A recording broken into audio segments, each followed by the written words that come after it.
저희가 준비한 반대신문 사항을 기초로 물어보겠습니다. 중복되는 부분은 생략하도록 하겠습니다.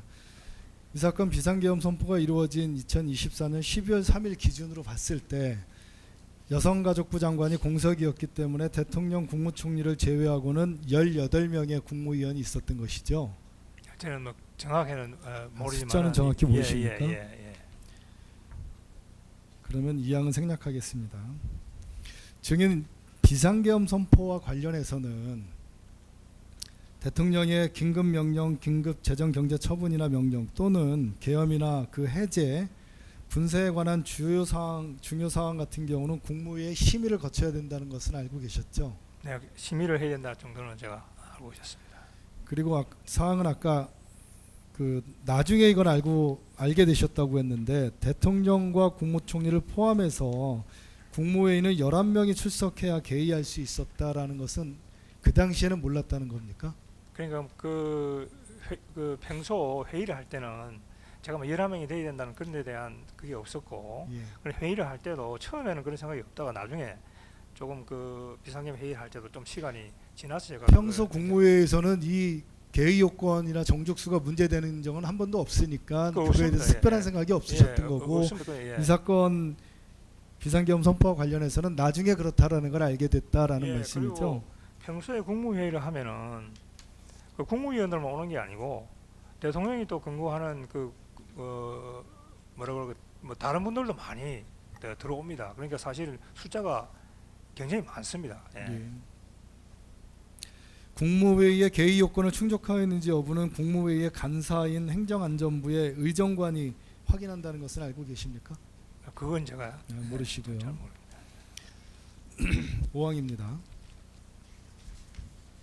증인 2024년 12월 3일 증인의 일정하고 관련해서 아침 07시 20분경에 정부종합청사에서 국무위원들이 모여서 조찬을 함께 했고 10시경에 국무회의가 있었다고 진술하셨죠? 네.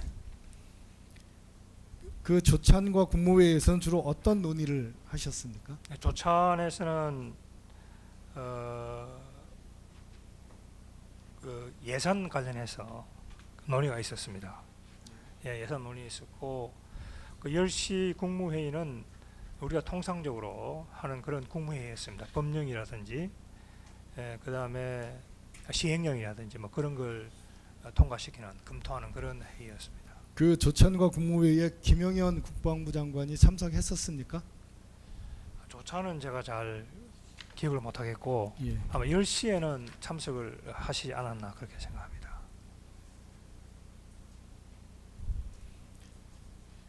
조찬과 국무회의에 참석한 국무위원들 중에 계엄에 대해서 혹시 이야기한 사람이 있었습니까? 네, 없었습니다. 없었죠. 네. 6항입니다. 증인이 처음 조사받을 때 내용을 보면 12월 3일 저녁 20시 06분경에 저녁 식사를 마치고 귀가하던 중에 부재중 전화가 여러 통 와 있었고 증인이 전화를 받지 않으니까 대통령이 증인에게 직접 전화를 했다 이렇게 진술하셨었죠.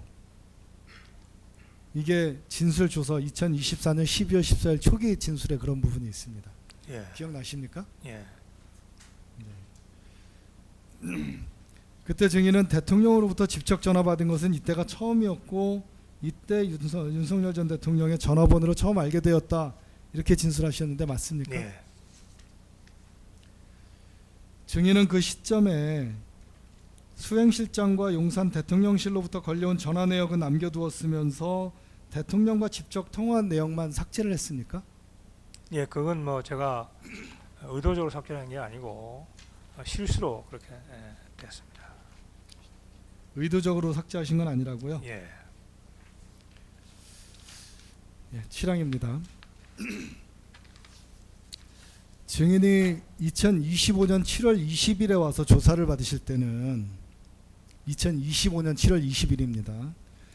윤석열 대통령으로부터 전화를 받았다고 진술을 하였다가 증인이 부재중 전화 목록을 확인하고 윤석열 전 대통령에게 전화를 걸었다라는 것으로 번복했습니다. 맞습니까? 예. 그건 기억납니다. 예. 그때 증인은 20시 04분경 김수경 차관으로부터 용산에서 전화 올 테니 전화를 받으라 하는 연락을 받으셨고 05분경에 받은 전화 상대방이 윤석열 대통령의 전화번호를 알려주어서 06분경 대통령에게 직접 전화를 거셨던 겁니까? 예, 그 처음에 검찰 조사 받을 때는 제 기억이 조금 차고 있었고 예. 그 경찰에서 할 때 그 후에 이제 제가 전화를 아마 했습니다. 예. 그럼 20시 05분경에 증인에게 전화를 걸어서 대통령의 전화번호를 알려준 사람은 누굽니까?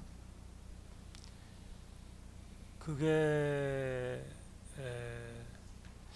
기억이 정확하지 않은데요. 그게 아마 대통령실에 있는 직원입니까? 예, 누군지는 정확히 예, 모르시고 예, 대통령실 직원으로 기억합니까? 예, 직원이었던 것 같습니다. 예.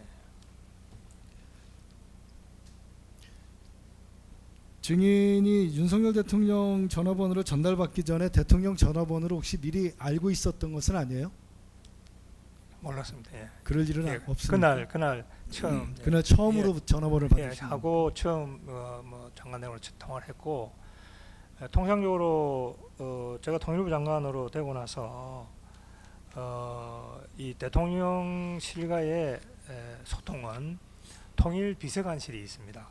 예, 통일 비서관실을 통해서 이렇게 연락을 하기 때문에 제 같은 경우에는 대통령과 직접 통화를 할 그런 예. 기회가 없었습니다. 알겠습니다. 예. 그럼 아까 말씀드린 것처럼 증인이 진술을 번복하시게 된 이유는 착오를 그렇습니다. 착오를 예, 했기 예, 때문에 예, 그렇게 예, 번복하신 그렇습니다. 겁니까? 예. 파랑은 생략하고요. 팔의 가나를 이렇게 바꿔서 물어보겠습니다. 아까 윤석열 대통령이 전화 통화를 할 때 가능한 한 빨리 대통령실로 들어오라 이렇게 이야기를 했습니까? 예, 예. 증인에게. 예. 그 외에 다른 이야기는 안 하던가요? 없었습니다. 증인은 대통령이 증인을 어떤 이유로 부른다고 생각을 하신 겁니까? 그때는 잘 몰랐습니다. 구항입니다. 증인은 대통령과 통화한 후에 수행실장과 연락해서 용산 전쟁기념관 정문으로 이동한 후에 그곳에서 관용 차량에 탑승해서 대통령실로 이동하신 거죠? 네. 대통령실로 이동하는 동안에 증인이 다른 국무위원이나 누군가와 연락한 사실은 없습니다. 있습니까? 예. 없죠. 시판입니다. 증인이 대통령실에 도착한 시간은 20시 35분경이고 대접견실에 도착한 것은 20시 40분경 전후로 기억한다고 진술하셨죠. 네. 아까 영상도 그렇게 시간이 네. 나왔고 증인은 통상적으로 국무회의는 대통령실 2층에 있는 국무회의장에서 개의하는데 이날 안내를 받아간 곳은 대통령 집무실 바로 옆에 있는 회의실이라고 진술하신 거죠. 예. 증인의 피의자 신문 조서를 보면 2252쪽입니다. 증인은 안내받은 회의실이 2층이었다고 진술하셨어요. 그렇습니다. 제가 건강 상태가 되게 좋지를 않아 가지고 그때 이제 대통령실로 본관으로 들어가니까 누가 저를 엘리베이터로 안내를 하더라고요. 그래서 그 사람이 저보고 2층으로 가라고 그렇게 제가 착오가 있었습니다. 예. 증인이 실제 안내받아서 간 곳은 5층에 있는 예, 맞습니다. 대접견실이고요. 예, 예. 그러니까 이 부분도 증인이 그 당시에 몸이 안 좋아서 착각을 하신 거네요. 그렇습니다. 예. 다항입니다. 예, 다항은 물어봤으니까 생략하고 라항도 생략하겠습니다. 11항입니다. 아까 CCTV 영상을 보니까 이 부분은 뭐 명확하던데요. 증인이 대접견실 도착했을 때는 증인 외에는 다른 국무위원들이 없었던 네, 거죠? 없었습니다. 처음 도착하신 거네요. 그거는 제가 말씀드리기가 어렵습니다. 대접견실을 기준으로 말씀드리는 겁니다. 예, 그러니까 뭐냐면은 이미 아까 말씀드린 대로 제가 거기 대통령 집무실에 들어갔을 때 다른 분들이 와 계시지 않습니까? 제가 예, 지금 그러니까 질문의 정확한 예, 취지는 예. 증인이 대접견실에 도착하셨을 때는 증인 외에 다른 분들은 없었다는 네, 거를 그렇죠. 예, 그건 뭐 지금 여러 정확하게- 사람이 있었다는 거는 대통령 집무실이고요. 네, 집무실에는 대통령과 김영영 장관, 행안부 장관, 법무부 장관 예, 그러니까 그렇게 제가, 4명이 있었던 예, 거고요. 제가 이제 방금 질문에 대해서 조금 말씀을 드리는 이유는 제가 검찰이나 경찰에 가서 조사를 받으니까 저보고 자꾸 어떤 얘기 하면은 아니 당신이 제일 먼저 오지 않았느냐 집무실에 그래서 자꾸 제일 문제 왔다는 그걸 자꾸 어떤 문제시하는 그런 어떤 그게 있어서 제가 말씀을 드리는 겁니다. 그래서 아니 그때 연락을 받고 대통령실에 빨리 오고 안 오고 그거는 상대적인 예. 문제다는 걸 제가 지금 말씀을 알겠습니다. 드리는 겁니다. 12항 관련한 부분입니다. 증인이 대접견실에 도착한 직후에 피고인이 들어왔고요. 예.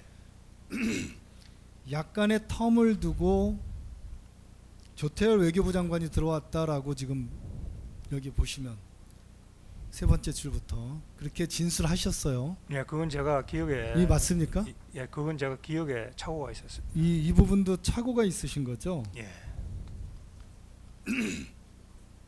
그런데 그 이후에 그러니까 아까 보여드린 그 진술 부분은 2024년 12월 14일 진술이고요. 2024년 12월 21일 피해자 신문 조서에서도 대접견실에서 피고인과 조태열 외교부 장관과 함께 있었다 이렇게 또 진술하셨어요.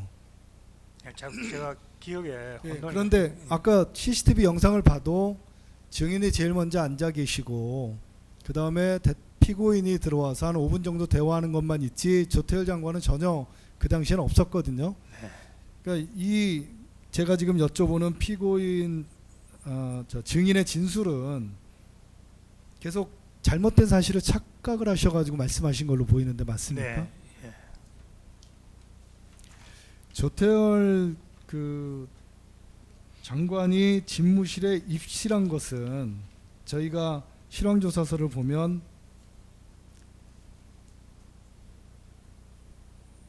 20시 49분 그 증인이 기억나실지 모르겠는데 여기 보시면요. 20시 49분 08초에 조태열 대접견실 입실 이렇게 써 있거든요. 이게 이제 CCTV 시간을 보고 분석한 겁니다. 그러니까 조태열 외교부 장관은 증인이 40분경 들어오시고 45분경 피고인이 들어오고 그로부터도 거의 한 5분, 4분 정도 지난 후에 비로소 조태열이 대접견실에 입실했다라고 지금 보고가 되어 있습니다. 맞습니까? 네.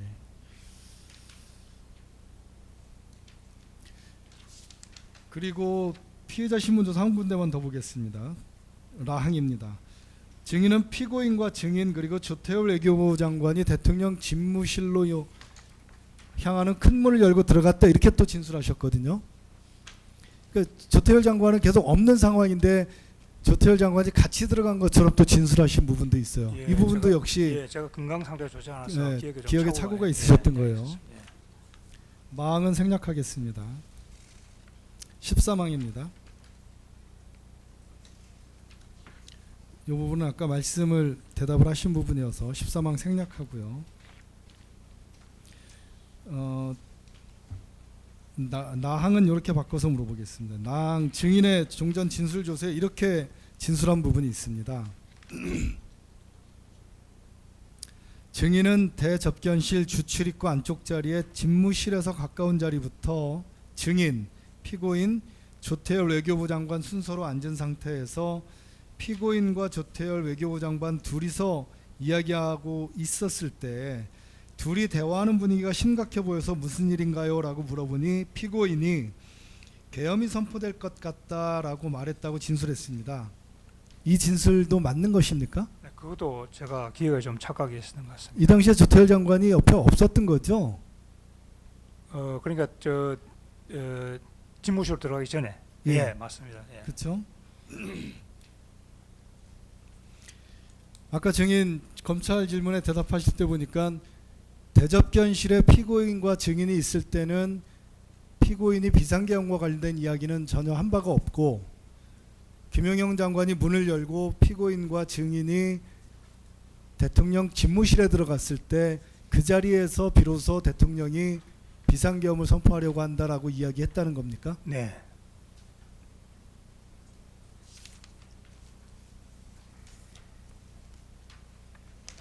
그러면 그 나중에 피고인과 조태열 외교부 장관이 대화를 나눈 부분이 있는데 그 대화 간에 이야기가 있었을 때 두 사람 사이에 비상계엄 선포에 대한 얘기가 있었는지 여부는 증인이 정확히 기억을 못 하시는 거죠?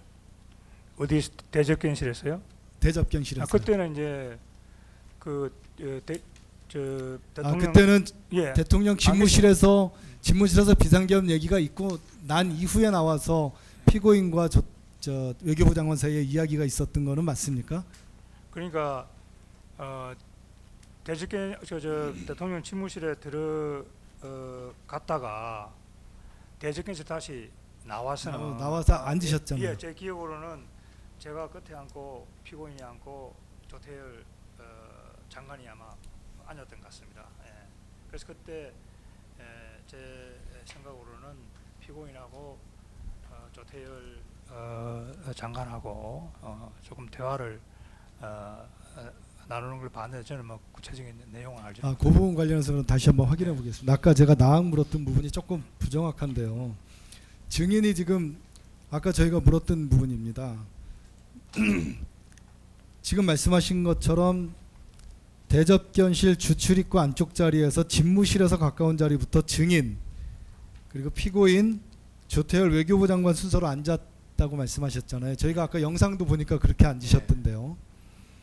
그 상태에서 피고인과 조태열 외교부 장관 둘이서 무슨 이야기를 하고 있어서 둘이 대화하는 분위기가 심각해 보여서 무슨 일인가요? 라고 물었더니 피고인이 계엄이 선포될 것 같다라고 말했다고 진술하셨는데 이거는 그러면 시간적인 선호도 그렇고 내용이 잘못된 거네요. 그렇습니다. 증인이 비상계엄이라는 말을 들은 것은 대통령 입으로부터 처음 들은 거고 그렇습니다. 예. 그것은 대통령 집무실에서 있었던 이야기고요.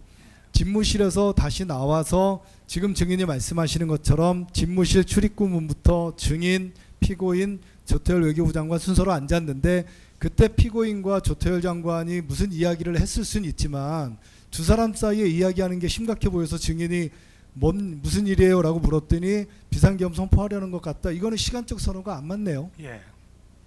그거는 뭐 제가 네, 맞습니다. 알겠습니다. 그걸 좀 확인해 보는 거였습니다.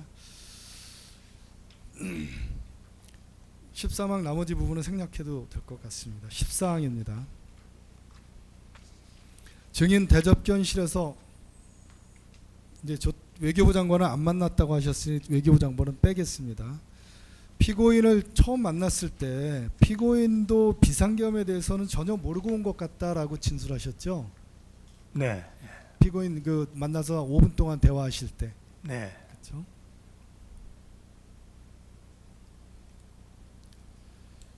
가항 생략하겠습니다.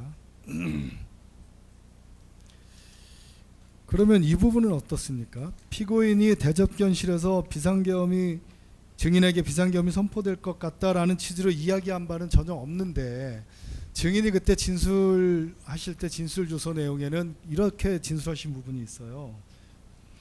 피고인이 굉장히 확신하지 못하는 상태였다.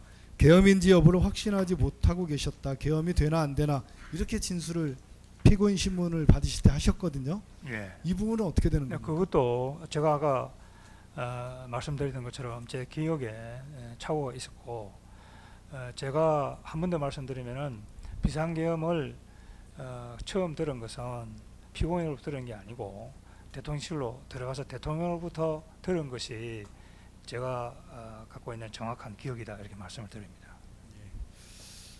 다항, 나항 모두 생략하겠습니다. 마항 물어보겠습니다. 윤석열 전 대통령이 계엄을 하는 것을 사전에 안 사람은 김용현 장관밖에 없었다. 비상계엄에 대해서는 김용현하고만 이야기를 했다. 2024년 12월 3일 장관들이 올 때도 보안 손님으로 오게 해서 경호처도 알지 못한다. 이렇게 진술한 내용 알고 계십니까?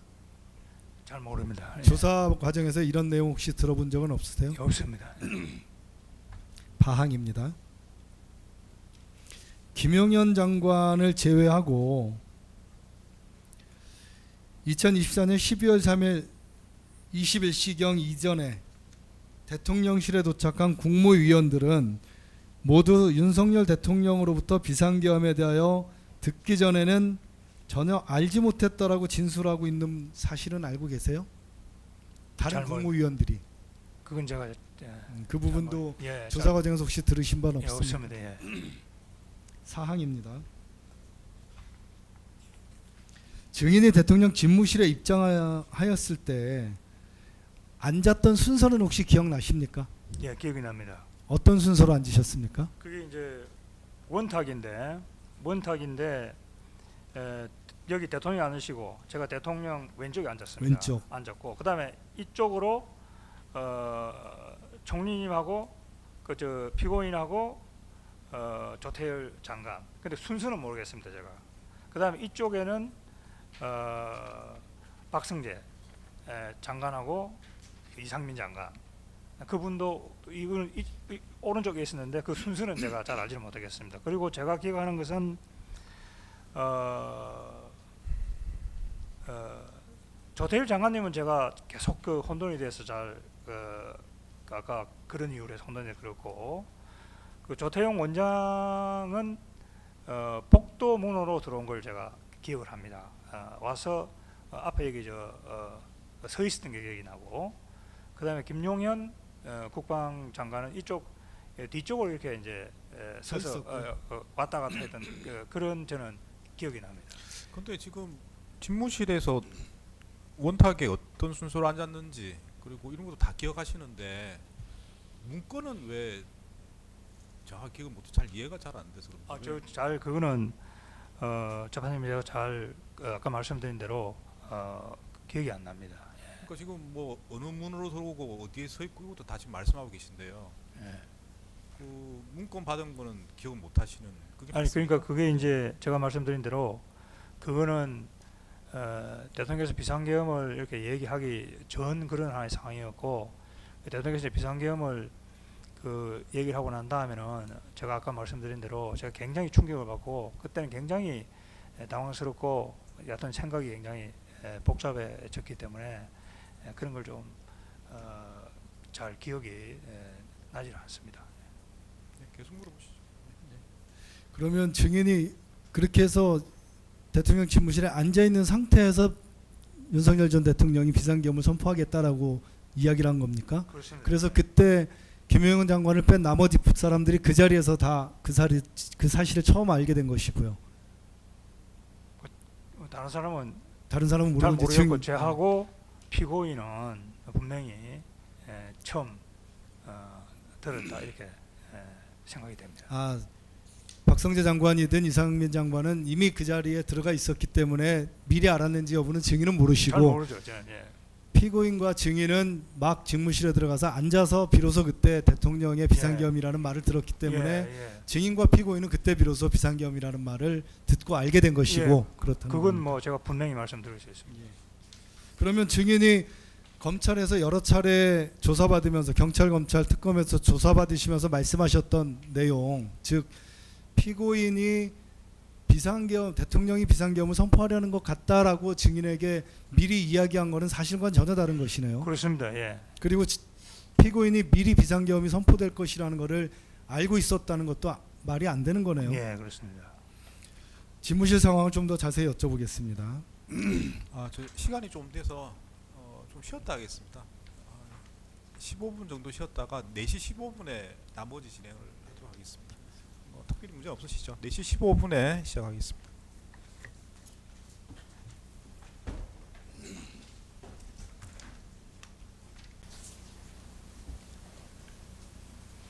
네, 계속 진행하겠습니다. 15항부터 하시면 되는 거죠? 예. 네. 시범도 아까 증인이 대답하신 것과 일부 중복이 돼서 좀 변경해서 물어보도록 하겠습니다. 증인이 그 진술하신 내용에 보면 증인이 대통령 집무실에 들어갔을 때 조태용 국정원장이 있었다고 진술하셨거든요. 아니요, 지금 기억 혹시 나십니까? 제가 이제 여기 들어가고 일단, 나서 보시면 예. 이제 그렇게 진술을 하셨습니다. 예. 그런데 이 역시 저희가 실황 주소서 이번에 증거에서 보니까 실황 주소서가 아까 보셨던 CCTV 내용을 시계열로 분석을 해서 어느 시간에 누가 왔고 어느 시간에 누가 왔고 무슨 행동을 했는지를 좀 분석한 보고서입니다.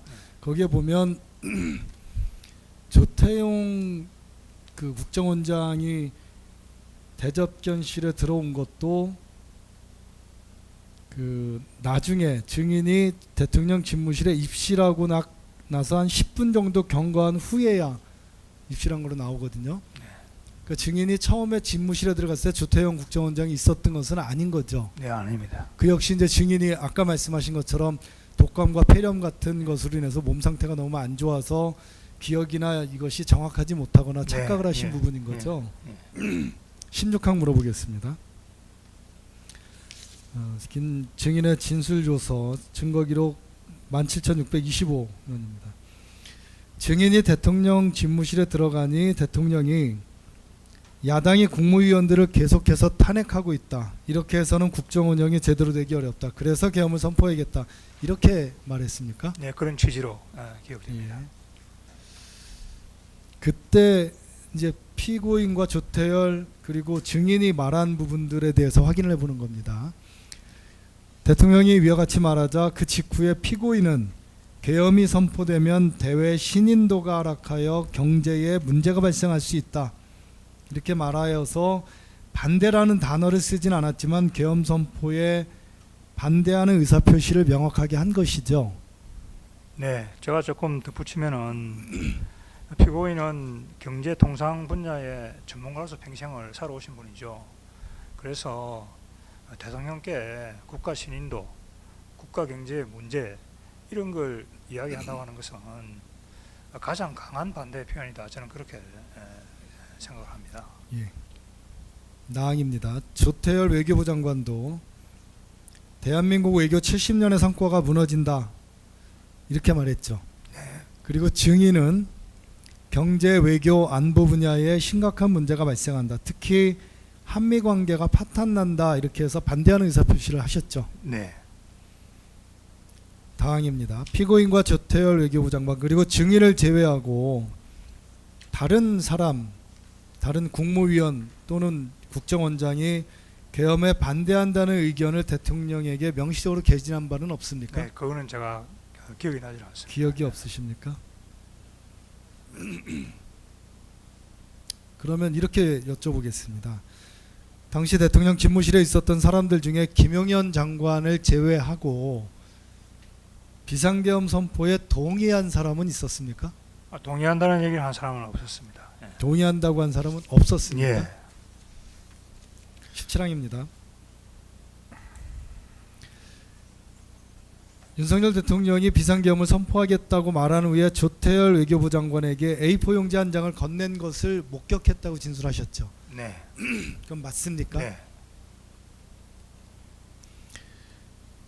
이 조태열 장관에게 건넸던 문서가 대통령 집무실 원탁에 놓여 있었다고 진술하셨는데 맞습니까? 예. 윤석열 대통령이 조태열 외교부 장관에게 건넨 문서 외에 다른 문서도 원탁에 있었습니까? 네, 아까 말씀드린 조금 더 여러 가지 예, 문서들이 있었습니다. 있었어요. 예. 그러면 증인이 조태열 외교부 장관에게 건네줬던 문서에 무엇이 적혀 있는지는 직접 확인하셨습니까? 제가 그 집무실에서 그 당시에는 확인을 못했습니다. 못하고 조태열 장관이 국회에 나가가지고 그 내용을 말씀을 하셨습니다. 그래서 제가 제외 공간이라는 게 뭐 적혀 있다는 걸 그때 알게 됐습니다. 그 집무실에서 원탁에 놓여있던 문건을 직접 증인이 확인해 보신 바는 없는 네, 거네요. 없습니다. 증인에게 건네진 문건도 아니기 때문에 네, 확인해 볼 그렇습니다. 필요도 없었던 거고요. 예. 마항은 생략하고요. 아까 재판장님도 물어보셨는데요.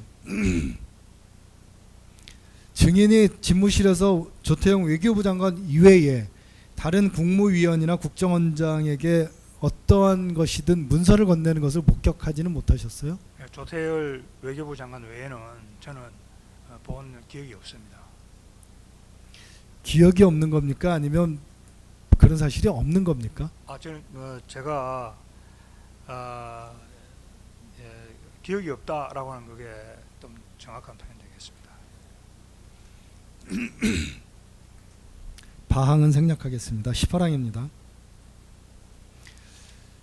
실황조사서에 나타난 바에 의하면 증인과 피고인은 20시 45분 50초경에 대통령 집무실에 입실했고 21시 9분 31초에 퇴실할 때까지 약 24분간 머무른 것으로 확인되는데 맞죠?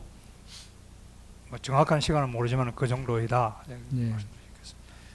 그렇게 퇴실할 때 조태열 외교부 장관, 이상민 행안부 장관, 박성재 법무부 장관, 조태용 국정원장, 피고인 모두 함께 퇴실하신 거죠? 네. 예. 그러니까 아까 거기 비디오를 보셨지만은 그 문으로 뭐 한꺼번에 다 쏟아져 나온 건 아니고 순서대로. 예예. 예. 순차적으로. 그 순서대로 나올 때 아까 잠깐 보셨지만 손에 문서를 들고 있는 모습들이 나오는데 증인이 그것을 본 바는 없습니까? 네, 저는 기억이 전혀, 없습니까? 전혀 기억이 없습니다. 증인이 집무실 안에서 윤석열 오른쪽 왼쪽에 앉았다. 왼쪽에 왼쪽에 앉았어요. 윤석열 바로 옆에 앉아 있었는데 그런 걸 본 기억이 없습니까? 예. 제가 워낙 경험 받고 하고 나서부터는 충격이 커서 그런 기억이 잘 없습니다. 네, 계속 물어보시죠. 네, 19항입니다. 증인의 진술 조서를 제시하겠습니다. 증인이 대접견실로 돌아온 후에 피고인이 대통령 비서실 직원에게 다른 국무위원들에게 연락해서 빨리 오라고 하라 이렇게 말하는 것을 들었다고 진술하셨거든요. 네. 피고인이 대통령 비서실 직원 누구에게 그런 이야기를 했는지 아십니까? 그건 제가 잘 모르겠습니다. 예, 그런 얘기를 하는 걸 제가 들은 기억은 있습니다. 그 언제쯤 그랬는지는 시간은 언제쯤인지 그것도 기억이 예, 없으시고 그것도 잘 기억이- 피고인이 그런 이야기를 한 것은 맞습니까? 예, 제가 그거는 기억하십니까? 예, 기억이 있는 것 같습니다.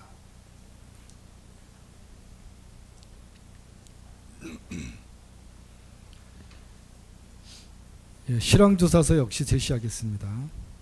나항입니다. 실황조사서 증인 한번 보시면 한번 봐주시겠습니까? 대통령 또는 김용현으로부터 연락을 받은 사람 외에 다른 국무위원들은 강의구와 김정환의 연락을 받고 대통령실에 도착하였다. 조기용, 김경환으로부터 연락 수신, 송미령, 강의구로부터 연락 수신, 최상목, 강의구로부터 연락 수신, 우영주, 김정환으로부터 연락 수신 이렇게 기재가 돼 있어요. 그러니까 이게 실황조사서 내용이거든요. 여기에 보면 9시 이후에 추가로 대통령실로 오라고 연락을 받은 국무위원들은 모두 강의구 부속실장 또는 김정환 수행실장으로부터 연락을 받고 온 것으로 확인되는데 증인 이런 사실 알고 계시나요? 제가 그건 뭐 구체적으로 알지는 못하지만은 직원들이 연락을 하지 않았나 그렇게 생각이 됩니다. 예. 그럼 또 다음 물어보겠습니다. 그 증인 요 부분은 조금 저희가 영상으로 보여드리면 좋긴 한데 잘 한번 들어보세요. 표현을. 증인하고 피고인은 대통령 집무실에서 9시 10분경 퇴실해서 대접견실로 돌아오셨고요. 돌아왔습니다. 추가로 연락을 받아서 대통령실로 온 국무위원 중에 조기용 장관은 김정환 수행실장으로부터 9시 14분경 연락을 받은 것으로 확인이 됩니다. 그리고 김정환 수행실장은 9시 10분경부터 14분경까지 두 시점 그 사이에 대통령 집무실에 들어갔다가 나와서 비서실로 입실한 것으로 실황조사서에서 확인이 됩니다. 결국 김정환 수행실장에게 국무위원 추가로 부르라 빨리 오라고 연락하라고 지시한 거는 피고인이 아니고 윤석열 전 대통령 아닙니까? 그거는 제가 잘 모르겠습니다. 아까 증인께서 국무위원들에게 연락해서 빨리 오라고 말하는 것을 피고인이 말하는 것을 들었다고 하시는데 네. 증인과 피고인이 9시 10분에 접견실 그 집무실에서 접견실로 나왔거든요.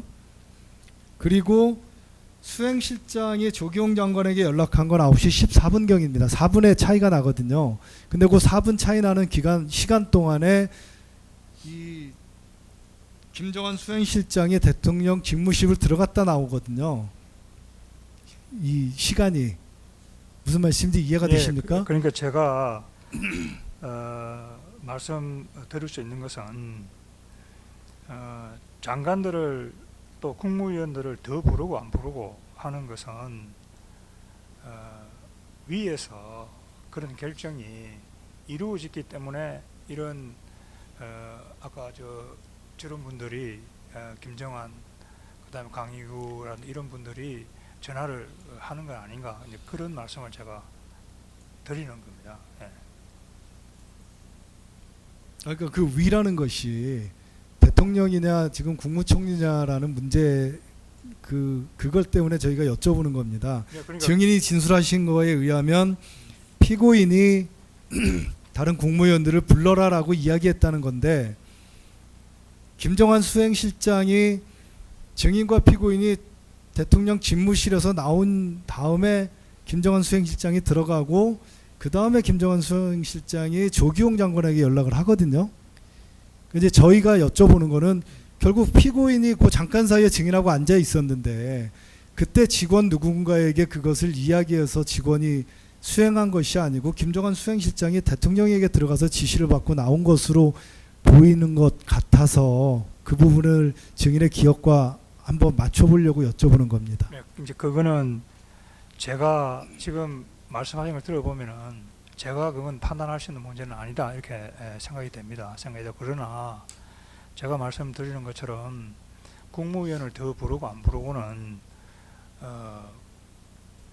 위에 그 선에서 뭔가 결정이 있었기 때문에 저분들이 전화를 하지 저분들이 뭐 마음대로 전화를 하지는 못했을 거 아닌가 이제 그런 말씀을 제가 드립니다. 알겠습니다. 20항입니다.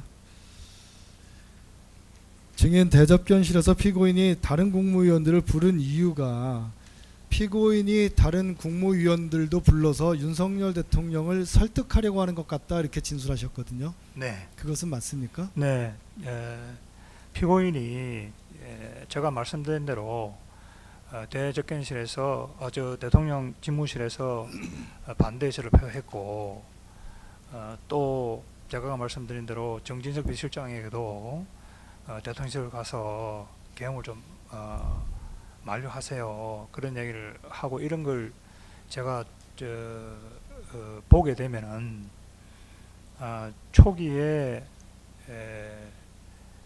피고인은 이 국무위원들도 불러서 계엄을 만류하고 또 조금 시간을 갖고 생각해 볼 수 있도록 그렇게 하기 위해서 노력을 한 게 아닌가 저는 그런 생각을 합니다. 그 증인의 생각인 거죠? 예. 피고인이 그렇게 증인한테 말한 적은 있습니까? 국무위원들을 불러서 좀 말리도록 설득하겠다 이렇게 말한 적이 있습니까?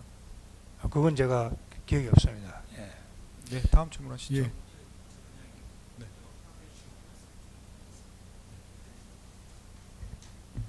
변호인 측에서 계속 질문하시길래 그냥 방해하지 않으려고 저기 했는데 이왕에 이렇게 텀이 생겼으니까 한 말씀 올리면 지금 그 변호인 측에서 질의하실 때 계속 실황조사서 그 증거 순번 197번을 계속 원용하시면서 질문을 하셨었는데 그거에 대해서 지금 부동의를 지금 하신 걸로 인부 의견이 돼 있습니다.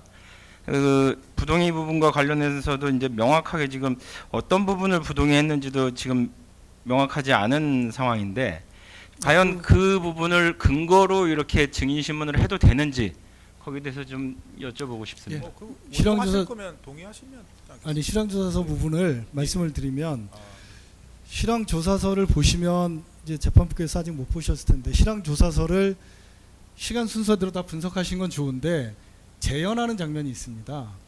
그러니까 여기 그 실제 국무위원들이 아닌 경찰 관계자들이 본인들이 아무개는 A, 아무개는 B라는 역할을 담당해서 자리에 앉아서 회의하는 모습을 사진으로 찍고 또 문서를 주고받고 상의하는 듯한 모습을 사진으로 찍습니다.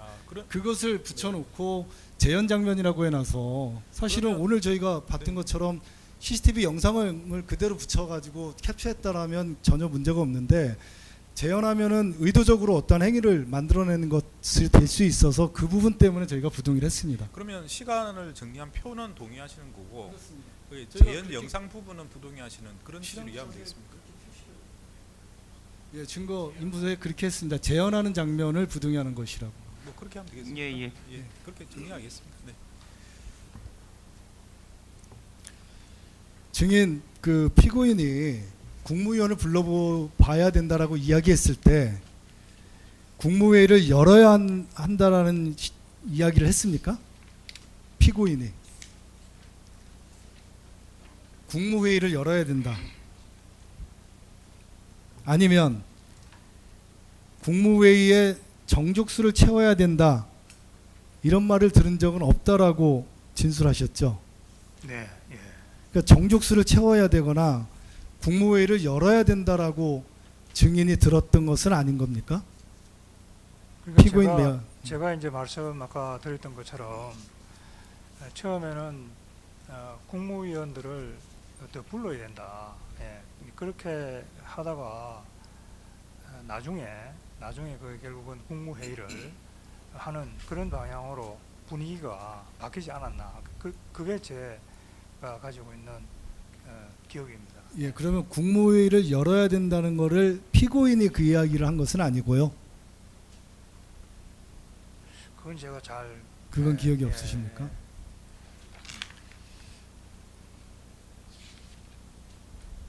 지금 증인이 다항까지 말씀하신 것 같고요. 라항을 물어보겠습니다.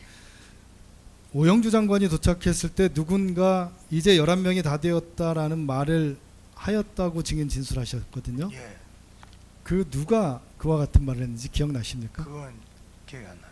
예. 그거는 기억나지 않으시고요.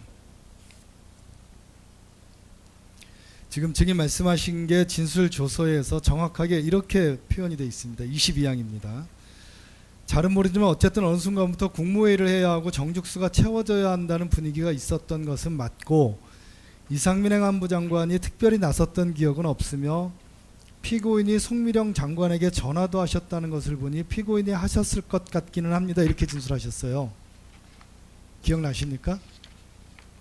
이건 증인의 진술입니다. 예. 그러면 국무회의를 해야 한다, 정족수를 채워야 한다는 말이 언제 나왔는지는 증인 정확하게 예, 저는 정확하게 누가 예. 그 얘기를 했는지 언제쯤 나왔는지는 잘 모르시겠다는 예, 저 거죠. 정확하게, 예. 그러면 어떤 근거로 피고인이 이런 이야기를 했다라고 아까 제가 제시했던 진술조서 보시면 피고인이 하셨을 것 같기는 합니다. 이렇게 말씀하셨거든요. 그럼 이 부분도 증인께서 그렇게 추측을 하신 겁니까? 네. 증인이 직접 듣거나 한 건 아니고 그렇습니다. 아까 들은 예. 바는 없다고 하셨잖아요. 예, 증인이 그런 것 같다라고 추측하신 거예요. 예. 그러니까 제가 아까 말씀 드리는 것처럼 이 국무회의라고 하는 것은 위에서 어떻게 논의가 더 결정이 돼야 이게 지금 되는 거니까 그 어떤 정책 결정 과정 당시에 그 부분은 제가 정확하게 좀 말씀드리기가 힘들다는 그 말씀을 좀 드리는 겁니다. 예. 다항입니다. 증인 피고인이 송미령 그 농림부 장관에게 직접 전화한 사실은 조사 과정에서 알게 된 거죠. 네, 저는 뭐 그거는 그 당시는 몰랐습니다. 그리고 원래 국무회의라는 것은 국무조정실하고 행안부 장관이 주관하는 건데 당시에 이상민 행안부 장관은 대접견실에서 조용히 있었다고 진술하셨고요. 네. 그러니까 결국 증인이 지금도 말씀하신 것처럼 누가 국무회의를 열어야 한다거나 이런 상황 또는 정족수를 채워야 한다는 말한 것인지 증인은 전혀 모르는 상황인데 검찰에서 이 부분을 추궁을 받으니까 증인은 피고인이 송미령 장관에게 전화 연락을 했고 이상민은 가만히 있는데 결국에는 피고인이 국무회의를 열고 정족 세워야 하는 게 아닌가라고 그냥 증인이 판단해서 그렇게 진술하신 거죠. 네. 그러니까 제가 한 번 더 말씀 드리면은 이 국무회의라고 하는 것은 대통령과 국무총리하고 그걸 담당하는 그런 위에서 뭔가가 결정이 돼야만이 되는 거 아닌가. 제가 그 말씀을 지금 그건 제가 뭐 저 결정 과정에 참여를 안 했으니까 분명하게 말씀은 드릴 수가 없습니다. 예. 23항부터 23의 마항까지는 증인의 대답이 상당 부분 있어서 생략하면서 한 가지로 바꿔서 물어보겠습니다. 증인 그 피고인이 윤석열 전 대통령의 비상계엄 선포를 다른 국무위원을 불러서 하지 못하도록 설득하려고 했었다라는 것으로 증인이 아까 대답하셨잖아요. 네. 그러면 피고인이 특별히 뭐 국무위원들을 추가로 부르는 이유나 이것에 대해서 피고인이 이야기하거나 증인이 물어보거나 한 것은 있습니까? 그런 건 없지만은 제가 네. 말씀드린 대로 제가 아까 대통령 집무실에서 피고인이 반대 의사를 얘기를 했고 또 정진석 비서실장이 왔을 때 들어가서 좀 말려라 이제 그런 것들을 보게 되면은 그 미루어서 피고인의 그런 의도를 추측할 수 있는 거 아닌가. 네. 물론 뭐 다른 분은 어떻게 생각할지 모르겠지만은 그렇습니다. 알겠습니다. 아까 증인 그 김영현 장관 나오는 CCTV 화면을 잠깐 보셨는데 네. 거기에 보면 김영현 장관이 대통령실 5층 복도에서 김종환 수행실장과 대화를 하다가 오른손 손가락 4개를 표시하고 또 21시 34분경에는 대접견실 주출입문 앞에서 박종준 경호실장과 대화하면서 손가락 4개를 펴 보이는 동작을 한 것으로 나타나는데 확인되는데 증인은 이런 사실을 알고 있습니까? 보거나 했습니까? 제가 그것도 정확하게 기억은 나질 않습니다. 예. 정확한 기억은 예, 없어요. 정확하게. 그리고 이제 11명이 다 되었다라는 것은 이상민 행안부 장관 뒤쪽 구석 쪽에 누군가 서 있는 사람이 그 말을 했던 것으로 기억한다고 예, 말씀하셨어요. 그건 제 예. 기억입니다. 그 당시 국무위원들은 다 대접견실의 국무위원석에 착석해 있는 앞줄에 착석해 있는 상태이고 대통령실 직원들이나 그 비서나 하는 분들은 뒤쪽에 서 있었기 때문에 그렇게 생각하시는 겁니까? 예, 그러니까 제가 기억하는 것은 어느 시점에선가 사람이 굉장히 많아졌습니다. 우리 국무위원들만 있다가 어느 시점에선가 그게 어느 시점인지 제가 잘 모르겠는데 사람들이 들어와서 아마 거기 있던 분 중에 한 분이 그런 얘기를 한 게 아닌가라고 제가 이제 네, 생각에 대해서 그렇게 알겠습니다. 말씀을 드리는 겁니다. 뭐 이 부분은 그 증인의 추측을 묻는 거라서 아항은 생략하도록 하겠습니다. 자항도 생략하고요. 차항도 생략하겠습니다. 24항입니다.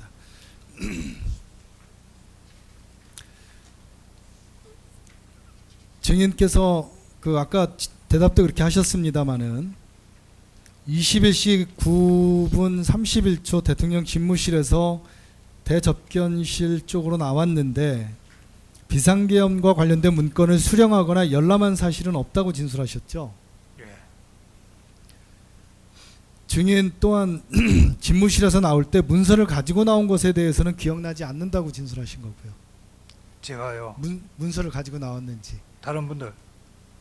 피고인이 예, 그거는 기억이 안 납니다. 기억이 안 예. 나시는 거죠.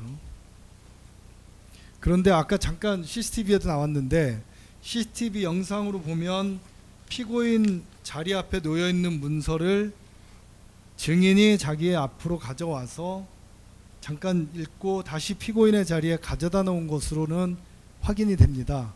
보셨습니까? 네, 그건 제가 기억난다고 이제 말씀드렸어요. 그 보시니까 기억이 나시나요? 네, 다항입니다.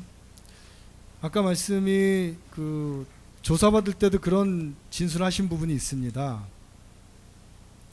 다른 것은 기억이 안 나고 포고령이라고 해야 되나 전공의를 처단한다는 내용이 있었던 기억이 났다. 다른 문건이 뭐였는지는 기억이 안 난다. 이렇게 진술하신 부분 네 맞습니다. 맞습니까?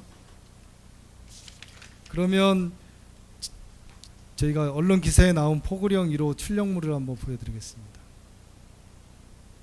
여기 보시면 5항에 전공의를 비롯하여 파업 중이거나 의료 현장을 이탈한 모든 의료인 복귀하고 위반 시는 개헌법에 의해 처단한다 이렇게 되어 있거든요. 증인이 그 당시에 전공의를 처단한다라고 봤다는 그 문건이 이 내용하고 같은 내용이었습니까? 네, 그렇습니다. 네.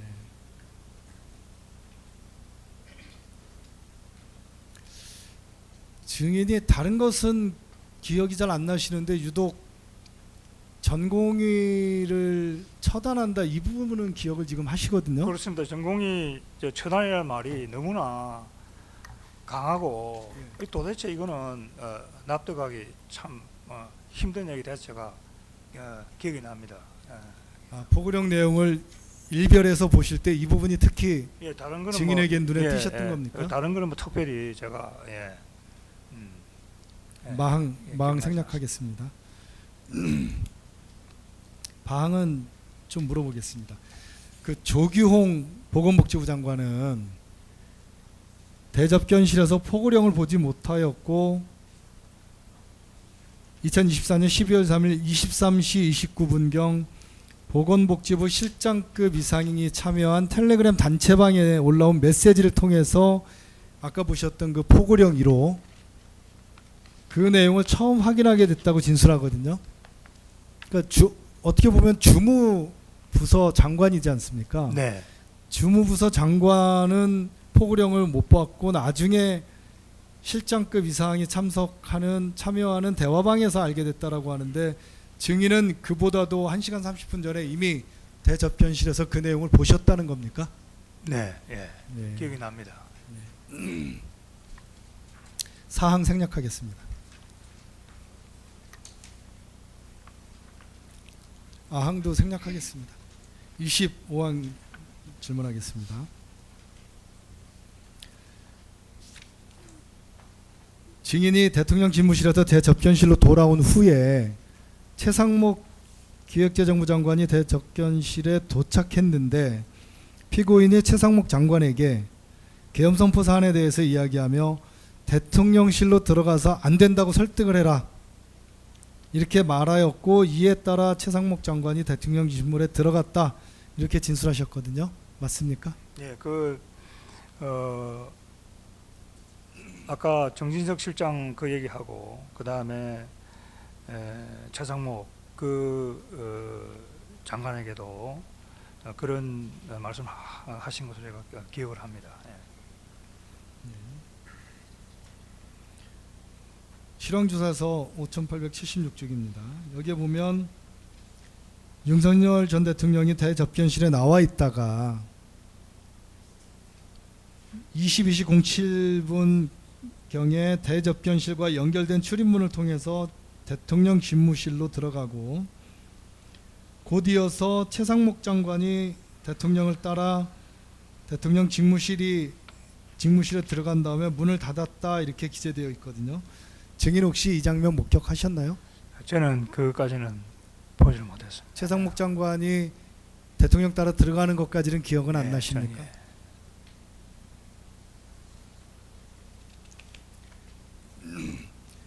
그 실황조사서 내용을 계속 보면 한번 보여드리겠습니다. 증인 한번 보시겠습니까? 22시 07분 17초부터 07분 47초까지 부분을 분석했습니다. 방기선, 조태용, 정진석이 최상목에 뒤이어 순차적으로 연결 출입문을 통해 집무실 입실, 대접견실 내 상황이 다소 어수선하면서 윤석열을 만류하러 따라 들어가는 분위기. 집무실에는 윤석열, 방기선, 최상목, 조태용, 정진석이 있는 상황. 이렇게 기재가 되어 있습니다. 이렇게 집무실과 대접견실을 사람들이 어수선하게 드나드는 상황 증인 혹시 기억나십니까? 네, 제가 저 전체가 정확하게는 뭐 기억 안 나는데 제가 말씀드린 대로 정진석 실장이 대접견실로 들어와 가지고 앞에 앉았던 그 기억은 납니다. 그 시간이 언제인지는 제가 정확하게 말씀을 드릴 수가 없습니다. 예.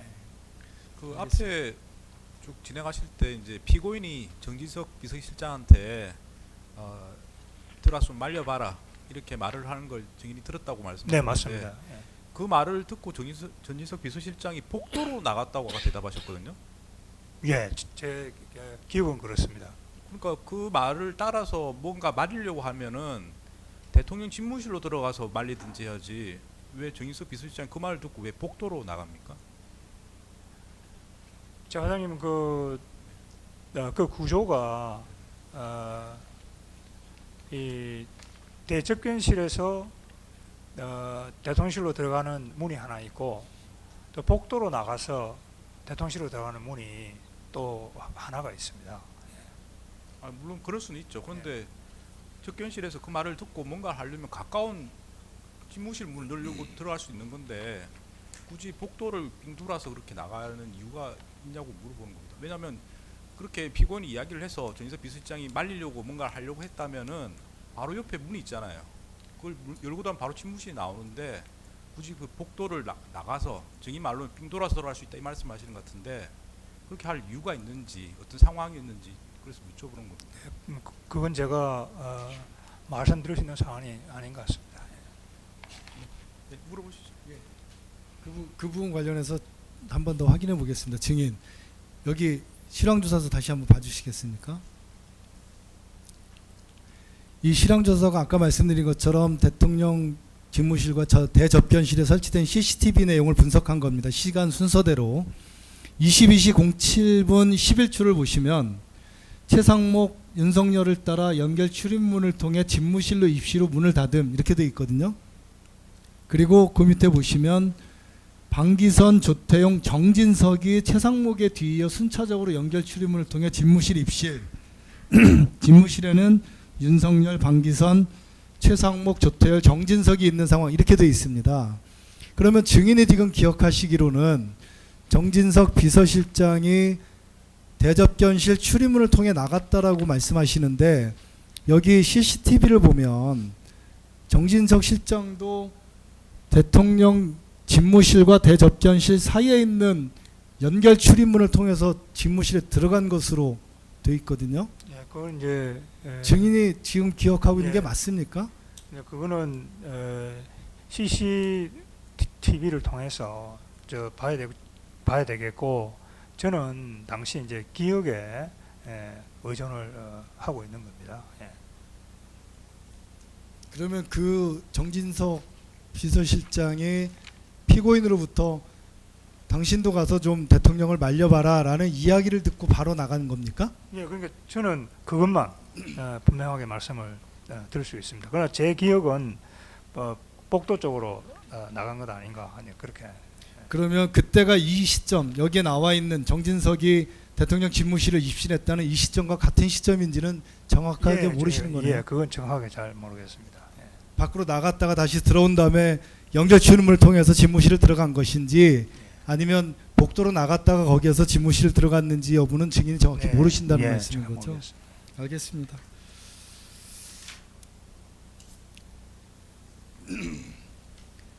증인은 그 최상목 장관도 대통령 집무실에 약 3분 정도 머무르면서 대통령을 설득한 것으로 보이고 여기 시간대로 봐서는 정진석 실장도 들어가서 한참 이야기를 한 것으로 나오는데 최상목 장관이나 정진석 비서실장이 대통령 집무실에서 윤석열 대통령에게 무슨 이야기를 했는지는 혹시 전해 들으신 바가 있습니까? 그건 제가 잘 모릅니다. 예. 무슨 내용인지 전혀 예, 모르십니까? 잘 모르죠. 예. 26항입니다.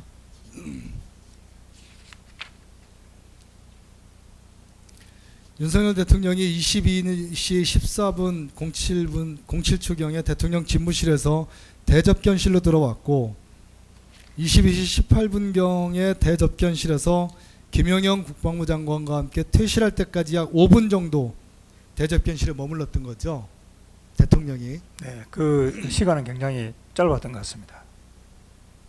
그런데 오영주 장관이 들어온 다음부터는 윤석열 대통령이 대접견실에 들어온 지 약 2분 지나서 정확히 지금 이 시점이나 시간은 잘 모르시겠네요. 기억이. 네, 전혀 그건 네. 그럼 이렇게 묻는 것은 의미가 없는 것 같고요. 이렇게 바꿔서 물어보겠습니다. 오영주 장관이 접견실에 도착하면서 사후적으로 보니까 국무위원 과반수인 11명이 출석을 한 겁니다.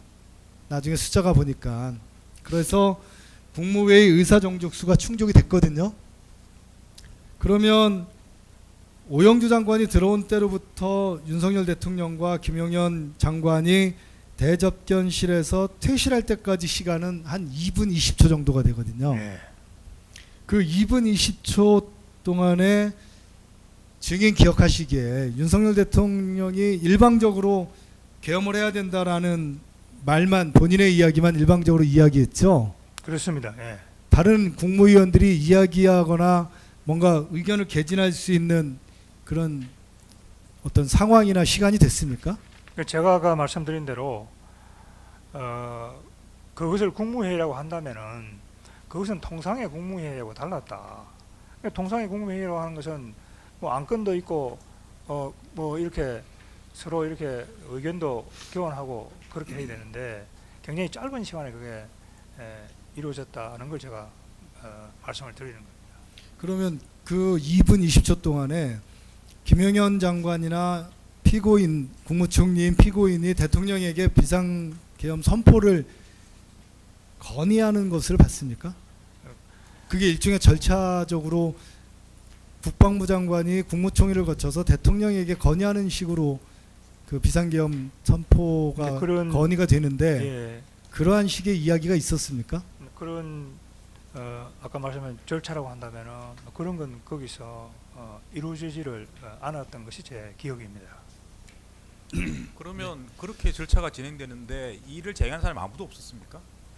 이게 국무회의가 되려면 의견 교환, 뭐 찬성 반대 이런 걸 확인을 해야 되고 방금 말씀하신 것처럼 국방부 장관이 국무총리를 통해서 제안을 하고 거기서 토론을 이루어지는 이런 거에 대해서 문제를 제기한 사람 아무도 없었습니까? 재판장님 그 당시 상황이 굉장히 긴박하기 때문에 재판장님 말씀하시는 그런 때까지 제 입장만 말씀을 드리면은 제 경우 말씀드리면은 솔직히 거기까지는 생각이 미치지를 못했다 이렇게 제가 말씀드릴 수 있겠습니다. 제가 나중에 판단할 문제고 예. 그런 일이 있었는지 없었는지를 묻는 겁니다. 그리고 이 일을 제기한 사람이 있었습니까? 절차상이라든지 국무회의 운영 등의 여러 가지 규정에 뭔가 문제가 있는 것 같다. 그건 제가 그런 건 기억하지 못합니다. 예. 네, 다음 보시죠. 바항 물어보겠습니다. 그 당시에 윤석열 전 대통령이 비상계엄 선포 담화문을 발표하려고 대접견실에서 퇴실할 때까지 국무위원들에게 의견을 진술할 수 있는 기회를 부여를 했습니까? 그런 기회를 갖지를 못했습니다. 워낙 짧은 시간이기 때문에. 그러면 대접견실에서 비상계엄 선포문을 본 적은 없다고 진술하셨죠? 증인이. 예, 예. 비상계엄 선포문이든 담화문이든 어떤 것들을 보여주거나 나눠주고 이야기한 반 전혀 없는 거죠. 네, 2분 저는 그걸 20초 동안에. 예, 보지를 못했습니다. 사항입니다. 증인 그 계엄령 선포의 경우에 모든 국무위원이 부서하도록 되어 있다고 법제 업무 편람에 규정되어 있는데 알고 있습니까? 예, 그렇게 알고 모든 있습니다. 국무위원들의 부서가 필요한 것은 알고 있어요? 예.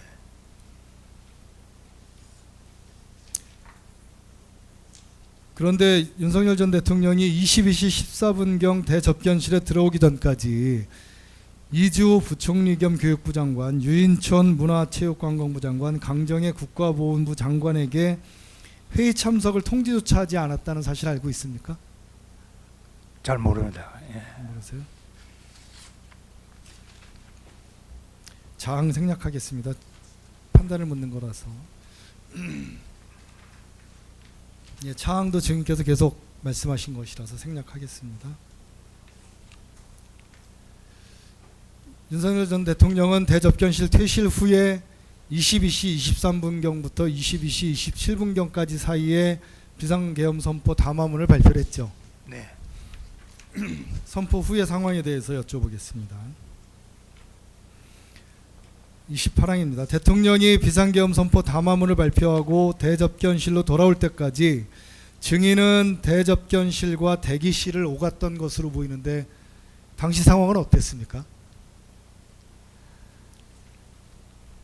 이제 저는 아까 말씀드린 제 기억은 이제 거기 접견실에 앉아 있었고 집무실을 제가 들어갔다고 하는데 사실은 제가 집무실을 들어갔던 기억은 없습니다. 제가 기억이 있는 것은 그 집무실 그 당시 그 문이 잘 열리지는 않았던 것 같습니다.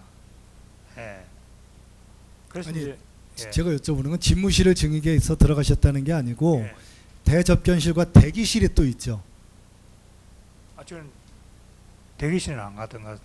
대접견실에만 계셨습니까? 네. 증인은? 예. 그럼 그 당시에 대통령이 담화문을 발표한 이후의 상황이 어땠는지 혹시 기억나시는 대로 말씀해 주실 수 그거는 있습니까? 제가 그 다시 대접견실로 들어오기 전까지는 제가 그거는 기억이 잘- 없- 예, 예. 예. 예. 기억이 없는 게 그건 제가 잘 모르십니까? 예, 예, 알지를 못합니다. 실황조사서 5882쪽입니다. 대통령이 대접견실로 돌아와서 대통령 집무실로 이동할 때까지 국무위원들에게 어떠한 말을 한 것으로 기재되어 있습니다. 이때 어떤 말을 했는지 기억나십니까? 대통령이 어떤 말을 했는지 기억나세요? 제가 뭐 특별히 그 기억나는 건 없고 나중에 각자 돌아가서 뭐 자기 할 일들 해라 뭐 그런 취지로 말씀을 하시지 않았나 그런 그 생각이 정도만 기억이 나십니까? 예, 예. 가항 생략하겠습니다. 30항입니다. 증인 사람들이 대접견실에서 나갈 때 누군가 서명을 하고 가라라는 취지로 이야기하는 것을 들었다고 진술하셨죠. 네. 이 서명하고 가라고 이야기한 사람은 국무위원이 아닌 다른 사람이었는데 누군지 모른다는 거죠. 네, 그렇습니다. 예. 나항입니다. 조규홍 장관은 대접견실에서 퇴장하려고 하는데 강의구 부속실장이 백지에 서명을 해달라고 한 것 같다 이렇게 진술했습니다. 조규홍 장관은. 그럼 증인에게 서명하고 가라고 말한 사람이 강의구 부속실장 아닌가요? 잘 모르겠습니다. 그건 예. 모르신다. 제가 예. 확인할 수 없습니다. 그러면 퇴실 전에 이런 요청을 따라서 서명을 한 사람이 있었습니까? 없는 것으로 알고 있습니다. 없는 것으로 알고 예. 계시죠. 증인 이날 회의를 마친 후에 22시 49분경 대접견실에서 퇴실하셨는데 그 후에는 어디서 무엇을 하셨습니까? 저는 이제 아까 말씀드린 대로 밑으로 내려와 가지고 대기해 있던 관용차를 타고 대기해 있던 차를 타고 집으로 갔습니다. 그 비상계엄 해제 요구 결의안을 가결할 때는 역시 집에 계셨습니까? 예, 예. 그때 아까 말씀드린 그때는 대로 연락을 제대로 예, 못 받으신 연락을 거고. 받지를 못해서 제가 참석 못했습니다. 예, 나머지는 생략하겠습니다. 네, 그 누군가 증인한테 서명해 달라 이렇게 이제 요구를 했는데 누군지는 잘 모르겠다 이렇게 말씀하셨죠, 그죠? 예, 근데 또 서명을 안 하셨어요. 네. 왜 안 하셨습니까? 제가 아까 말씀드린 대로 이 국무 회의라고 해서 그 회의를 했지만은 그 회의라고 하는 것이 제가 평소 참석했던 그런 국무회의와는 좀 성격이 달랐고 그래서 제가 그 서명을 하는 게 적절치 않다고 생각해 제가 서명을 안 했습니다. 요청을 받았지만 적절하지 않다고 해서 안 했다. 그 방금 질문 중에 보면은 이제 이주호 부총리 겸 교육부 장관, 유인촌 문화체육관광부 장관, 강정혜 국가보훈부 장관 등에게는 통지를 하지 않은 그에 대해서 그 당시 알고 있었습니까? 잘 모릅니다. 모르시고. 그럼 뒤에 이제 그런 이야기를 들은 적이 있습니까? 일부는 통지 안 했더라, 다더라 이런 이야기 들은 적이 있습니까? 그것도 뭐 그런 것들이 뭐 저 신문에 나고 이렇게 했을 것 같은데 뭐 제가 거기까지는 사실 뭐 그럼 관심 증인이 참석한 국무회의 중에 국무위원들한테 이렇게 선별적으로 누구는 통지하고 누구는 통지 안 하고 이렇게 회의한 적이 있습니까? 그런 경우는 없는 것으로 이렇게 알고 있습니다. 제주신문 하시겠습니까? 예.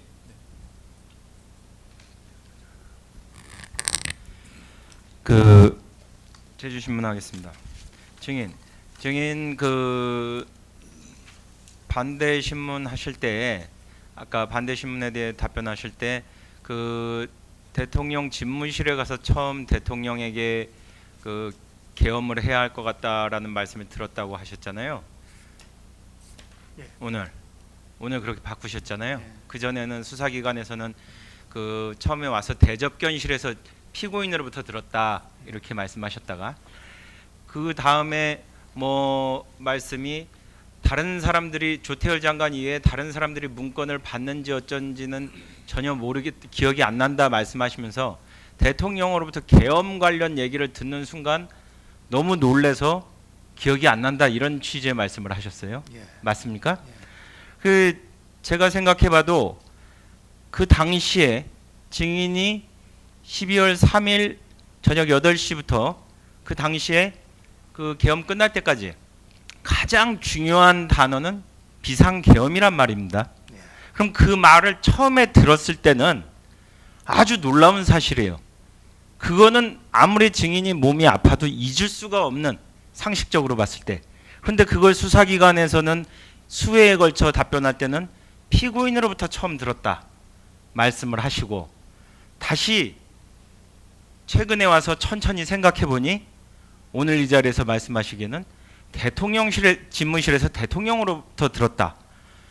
이렇게 착오를 일으킬 정도의 그런 단어가 아니란 말입니다. 아주 놀라운 단어예요. 그럼에도 불구하고 지금 착오를 일으키셨다고 말씀을 하시는데 어느 게 사실입니까? 피고인으로부터 들은 게 사실입니까? 대통령으로부터 들은 게 사실입니까? 대통령으로부터 들은 게 사실입니다. 사실이고 지금 말씀하시는 그 부분을 제가 이해하지 못하는 말은 아닙니다. 그러나 또 한편으로 생각을 해보면은 그런 실질적인 상황에서 비상계엄을 했을 때 그 받은 충격이라든지 당혹감이라든지 그다음 당황함이라는 것은 사실 그 일을 당해보지 않은 사람은 참 느끼기가 어려울 것이다. 제가 그 말씀을 드리고 싶습니다. 네, 증인 제가 좀 몇 가지 여쭤보겠습니다. 물론 이 총리로 모신 이 피고인을 상대로 증언하는 것이 개인적으로도 굉장히 고충이 있다는 거는 잘 알고 있습니다. 그렇지만 그 비상계엄 선포 당시 장관이셨고 이 사태 당시 국무위원으로서 이 실체적 진실을 밝혀야 될 의무가 공직자로서는 있다고 생각합니다. 좀 어려우시겠지만 기억나시는 대로 좀 진술을 해주시기 바라고, 변호인 측이 잠깐 말씀하신 것이 이제 저희가 조사를 이 그 피고인으로부터 먼저 들었다는 것을 기정사실화 해놓고 계속 조사를 하는 것이 아니냐 이런 말씀을 하셨는데 그것은 사실이 아닙니다. 저희도 이 피고인의 진술이 그 세부적인 내용에 있어서 사실관계와 배치되는 부분이 있기 때문에 여러 차례 검증을 하려고 시도를 했습니다. 그렇지만 피고인은 그 여러 질문에도 이 당시 상황에서 피고인으로부터 제일 먼저 비상계엄 선포 얘기를 들었다고 일관되게 진술을 해왔습니다. 관련돼서 조금 전에 진정 성립을 한 진술조서 제시하겠습니다. 순번 506번인데요.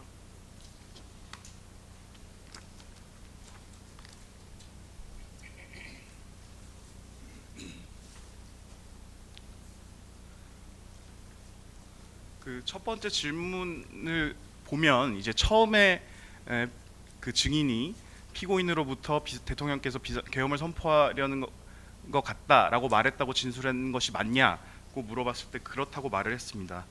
그리고 그 다음에도 저희 특검에서는 그 피고인이 이와 같이 말한 시점이 대접견실로 들어온 이후 아직 대통령 집무실로 들어가기 전인데 그 아직 피고인이 그러면 대통령을 만나기도 전에 그 비상계엄 선포 사실을 인지했다는 것이냐라고 물었을 때 증인은 또 예, 제 기억에는 그렇습니다라고 물었습니다.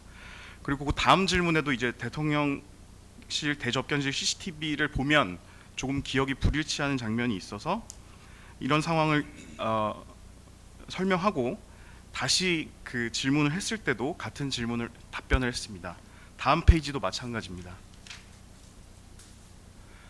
실제로 그때 그 증인이 이야기를 한 상황이 조금 다른 부분에 대해서 설명을 하고 다시 물었을 때도 어쨌든 저는 계엄에 대해 총리로부터 먼저 듣고 집무실에 들어갔더니 대통령이 또 계엄에 대해 이야기를 하였던 것으로 기억합니다 라고 진술을 했습니다.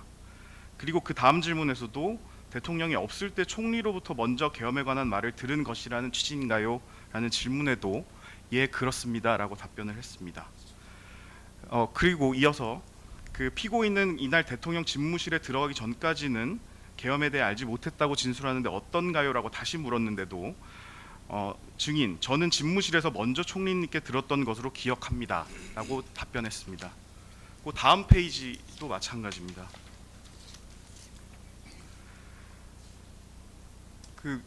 질문을 보시면 대화 내용 자체가 계엄이 선포될 것 같다는 것이었으므로 대통령이 있는 자리에서 할 수 있는 말은 아닌 것으로 보인다. 대접견실에서 했던 말인 것이 사실인 것으로 보이는데 어떤가요? 라고 물었을 때도 그렇다고 답변을 했습니다. 그래서 계엄이라는 말을 처음으로 들은 상황에 관한 것이므로 집무실에 들어가기 전 대접견실에서 들은 것으로 봄이 상당하다고 보이는데 맞는가요? 에도 맞습니다. 라고 답변을 했습니다. 그래서 결국 그러면 한덕수 총리 피고인은 대통령실에 오기 전부터 윤석열 대통령이 계엄을 선포할 것이라는 사실을 알고 있었다는 것이네요. 에도 그건 맞는 것 같습니다. 이렇게 답변을 하셨습니다. 이 내용은 다 확인을 하신 것이죠. 그리고 이렇게 진술한 것이 사실이시죠? 수사기관에서. 예, 제가 아까 말씀드린 대로 그 수사기관에서 그 당시에 제가 기억나는 대로 진술한 것은 사실입니다. 예. 그 비상계엄이 선포될 것 같다 이 말은 사실은 이게 쉽게 지어내거나 추측해서 할 수 있는 말 혹은 기억을 직접 경험하지 않으면 할 수 없는 발언 같은데 이렇게 발언을 그러면 하시게 된 경위가 있습니까? 그 제가 말씀드린 대로 제가 건강상 또 여러 가지 어떤 독감을 해서 건강이 되게 좋지를 않았고 뭐 그런 기억에 혼란이 있었다 하는 점을 제가 다시 한번 말씀드리고 싶습니다. 특히 증인께서는 이 비상계엄 선포 직후부터 그 특검 조사 7월에 이르기까지 여러 차례 수사기관에서 조사를 받으셨죠. 그때도 항상 그 같은 답변을 하셨거든요. 그러면 그 특히나 이런 비상계엄 선포라고 하는 상황은 일생일대 상황이고 그렇다면 당시의 충격이 굉장히 강해서 그때 비상계엄이라는 말을 처음 들었던 상황에 대한 기억은 굉장히 선명할 것으로 보이고 그래서 수사기관에서 진술한 것이 사실과 부합하는 내용으로 보이는데 어떻게 생각하시나요? 그건 제가 아까 말씀드린 것처럼 그 부분도 말씀하신 게 이제 이해가 됩니다. 되지만 또 다른 한편으로 생각을 해보면은 당시 밤늦게 느닷없이 호출을 받고 대통령실로 가가지고 또 건강이 안 좋은 상태에서 그렇게 일이 진행되는 그 상황이 있었던 저로서는 상당히 충격이 있고 그랬기 때문에 이제 기억에 혼란이 있지 않았나 그렇게 제가 말씀드리고 싶습니다. 네, 아까 그 주신문 할 때 그 기억이 변동된 계기에 대해서 한번 잠깐 언급을 하셨는데 이제 집에서 다시 생각을 해보니까 그 수사기관에서 진술이 잘못됐던 것 같다 이런 말씀을 하셨어요. 그 다시 한번 기억을 그 상기시켜 보거나 그때 상황을 떠올려 보시게 된 계기가 있으십니까? 제가 특검의 조사를 받을 때가 7월 20일입니다. 그 제가 기억으로는 제가 장관직에 있을 때였던 것으로 그렇게 생각이 됩니다. 그래서 사실 이 통일부 장관 자리라고 하는 게 남북 관계를 안정적으로 관리를 해야 되고 또 계엄 이후에는 특히 그 남북의 안정적으로 관리해야 된다고 하는 그게 대단히 업무상으로 중압이 큽니다. 그래서 제가 퇴임을 하기 이전에는 그런 문제에 대해서 제가 깊이 이 다른 사실관계를 결합을 해서 이 생각을 그 뭐라고 할까요? 그렇게 하지는 못했지만은 제가 이제 퇴임을 하고 나서 아까 말씀드린 그런 식으로 제가 생각을 다시 한번 해보게 되었고 또 그 과정에서 제 기억에 어떤 착각이나 이제 그런 게 있었다는 걸 제가 알고 제가 최선을 다해서 기억을 더듬어서 진실을 이야기하려고 지금 하고 있습니다. 그때도 이제 좀 저희가 여러 차례 그래서 이제 질문이 그 신빙성이 있는지를 확인하고자 이제 여러 차례 당시 상황에 대해서 설명을 드렸을 때는 틈에도 불구하고 그 부분만은 굉장히 그러니까 피고인으로부터 먼저 비상계엄 선포 얘기를 들었다는 진술은 변함이 없으셨거든요. 혹시 이제 이 사건이 이제 아무래도 국민적인 관심사가 크고 언론에도 여러 가지가 보도가 되면서 그 피고인과 증인과의 대화가 부각되는 것을 보고 혹시나 뭐 진술을 변경하거나 그러신 건 아닙니까? 그렇지는 않습니다. 관련해서 언론 보도를 접하신 적은 있습니까? 제가 그 문제에 대해서는 언론에 특별히 관심을 가져본 적이 없습니다. 뭐 그러셨을 리는 없다고 생각하지만 혹시나 이 문제로 그 피고인과 한번 당시 기억을 떠올려 보기 위해서 연락을 주고 받으시거나 하신 적은 그 있으십니까? 없습니다. 그 특검 전후로 조사 전후로는 아예 네, 없으십니까? 없습니다. 특검 조사 전후만이 아니고 네. 비상계엄 이후에도 총리하고 제가 개인적으로 한 번도 본 적도 없고 통화를 한 적도 없고, 그리고 또 다른 뭐 국무위원들하고도 제가 이 문제로 해서 연락을 취하거나 대화를 뭐 해본 적이 없습니다. 네. 추가로 더 여쭈면 아까 11명이 다 되었다 이런 말씀은 들었다고 하셨죠? 그 예, 대접견실에서. 이 말은 누가 했는지는 기억이 나지 않으십니까? 기억이 안 납니다. 아까 재판장님께서도 잠깐 말씀을 하셨는데 통상적인 국무회의라면 그 11명 의사 정족수가 문제된 적은 없었죠. 없습니다. 혹시라도 장관이 참석을 못하면 뭐 해당 부처의 차관이라도 참석을 꼭 했었죠. 그건 안 됩니다. 안 되고 하여튼 정족수를 채우려고 하면은 반드시 차관은 정족수에 해당이 안 되는 걸로 알고 있습니다. 제가 왜 알고 있냐면은 그러면은 장관으로 하여금 일정을 조정해야 하거나 그렇게 통상적으로 해서 그걸 아마 채우는 것으로 알고 있습니다. 그래서 제가 만약 제가 대부분 참석했지만 참석하지 않은 한두 번의 경우에도 그런 얘기해서 제가 그거는 제가 알고 있습니다. 그 국무위원들 장관님들이 있는 텔레그램 대화방이 있다고 하셨죠. 네, 있습니다. 이 대화방이 그냥 단순 친목 도모라고 하셨는데 단순 친목 도모용입니까? 원래 그게 만들어진 게 친목 도모용으로 만들어졌습니다. 만들어졌고 그런데 그 비상계엄 해제 국무회의 때 그 텔레그램 방으로 연락이 왔더라고요. 그날 그 국무회의 해제, 그러니까 비상계엄 예, 해제를 해제, 위한 예. 국무회의 연락은 그 텔레그램 예, 방으로 맞습니다. 연락이 됐다는 말이죠. 당시 대통령 집무실에서 이제 그 피고인이 가지고 있던 문서를 가지고 가서 읽어 보셨죠. 아까 증언하신 것처럼 거기에서 의사 옆에- 처단이라는 문구는 분명히 보셨다고 했고 정공이 결국 이 내용은 계엄사령부 포고령 1호에 들어있는 내용이라서 결국 포고령을 보신 것이네요.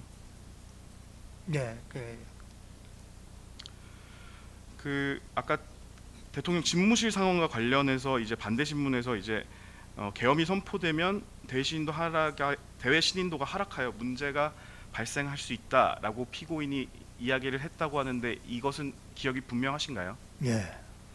그 이외에 그 피고인이 이 반대를 하면서 했던 얘기도 있었나요? 그건 제가 그까지는 잘 기억이 안 납니다. 그러면은 그 대통령 집무실에서 있었던 상황 중에 이제 피고인 발언은 계엄이 선포되면 대외 신인도 하락이 우려된다 이런 발언 외에는 기억이 없으시단 말씀이신가요? 그런 취지로 말씀하신 걸로 기억합니다.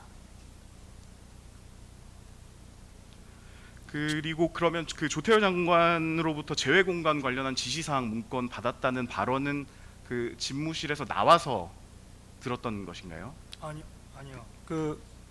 그러니까 그때 제가 그거를 집무실에서 봤고 그때는 뭐 그 내용이 제 공간인건 제가 알지를 못했고 조태열 장관이 국회에 와서 그 얘기를 하면서 그 내용에 뭐 그런 게 있다 이렇게 제가 그걸 사후적으로 알게 됩니다. 그리고 그 피고인이 이제 그 정진석 비서실장에게 들어가서 말려라 이렇게 얘기를 하고 정진석 비서실장이 그 대적견실 주 출입문으로 나가서 복도 쪽으로 나갔다고 증언을 하셨는데 증인 기억에는 그렇게 되어 있으신가요? 저는 그쪽으로 나간 것으로 제가 21시 기억을 하고 51분 40. 네. 요거 CCTV 잠깐 제시하겠습니다.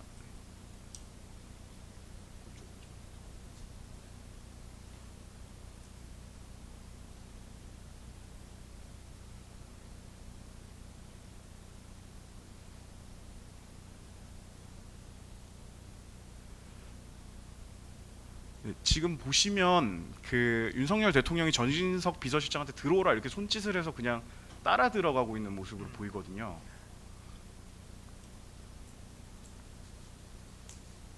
저 때는 아니겠네요. 왜냐하면 윤석열이 있는 자리에서 들어가서 말리라는 말을 할 수가 없지 않습니까? 그 제가 네. 전에 말씀드린 대로 그 시점은 네. 제가 분명히 특정할 수 방금 없다. 화면에 보신 이 시점이 아니고 다른 시점인가 보네요. 그건 뭐 제가 잘 모르겠습니다.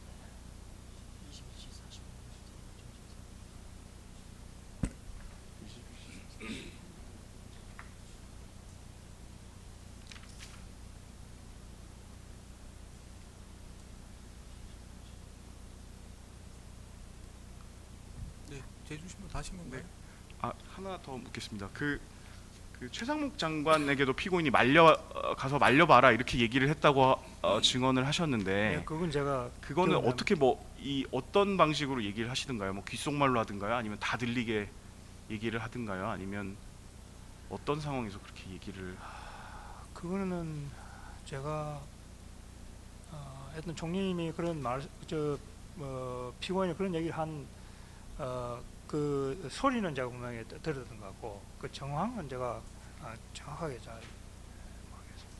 옆에 왔을 때 했는지 들어와서 이쪽에 문에 들어왔을 때 이렇게 보고 했는지 그건 제가 잘 모르겠습니다. 예.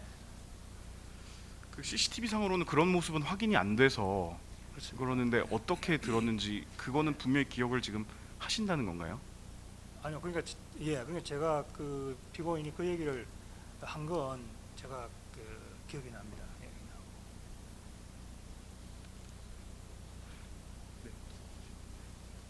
증인 한 가지만 더 묻겠습니다. 20시 40분에 피고인과 증인이 함께 대통령 집무실로 오셨고요. 대통령 대접견실로 오셨고요. 그리고 이제 집무실 들어갔다 나오신 이후에 모든 11명의 국무위원이 모인 시각이 밤 10시 18분경쯤 되고 곧바로 대통령은 22시 23분경에 계엄 선포를 위해서 대국민 담화하러 가셨습니다.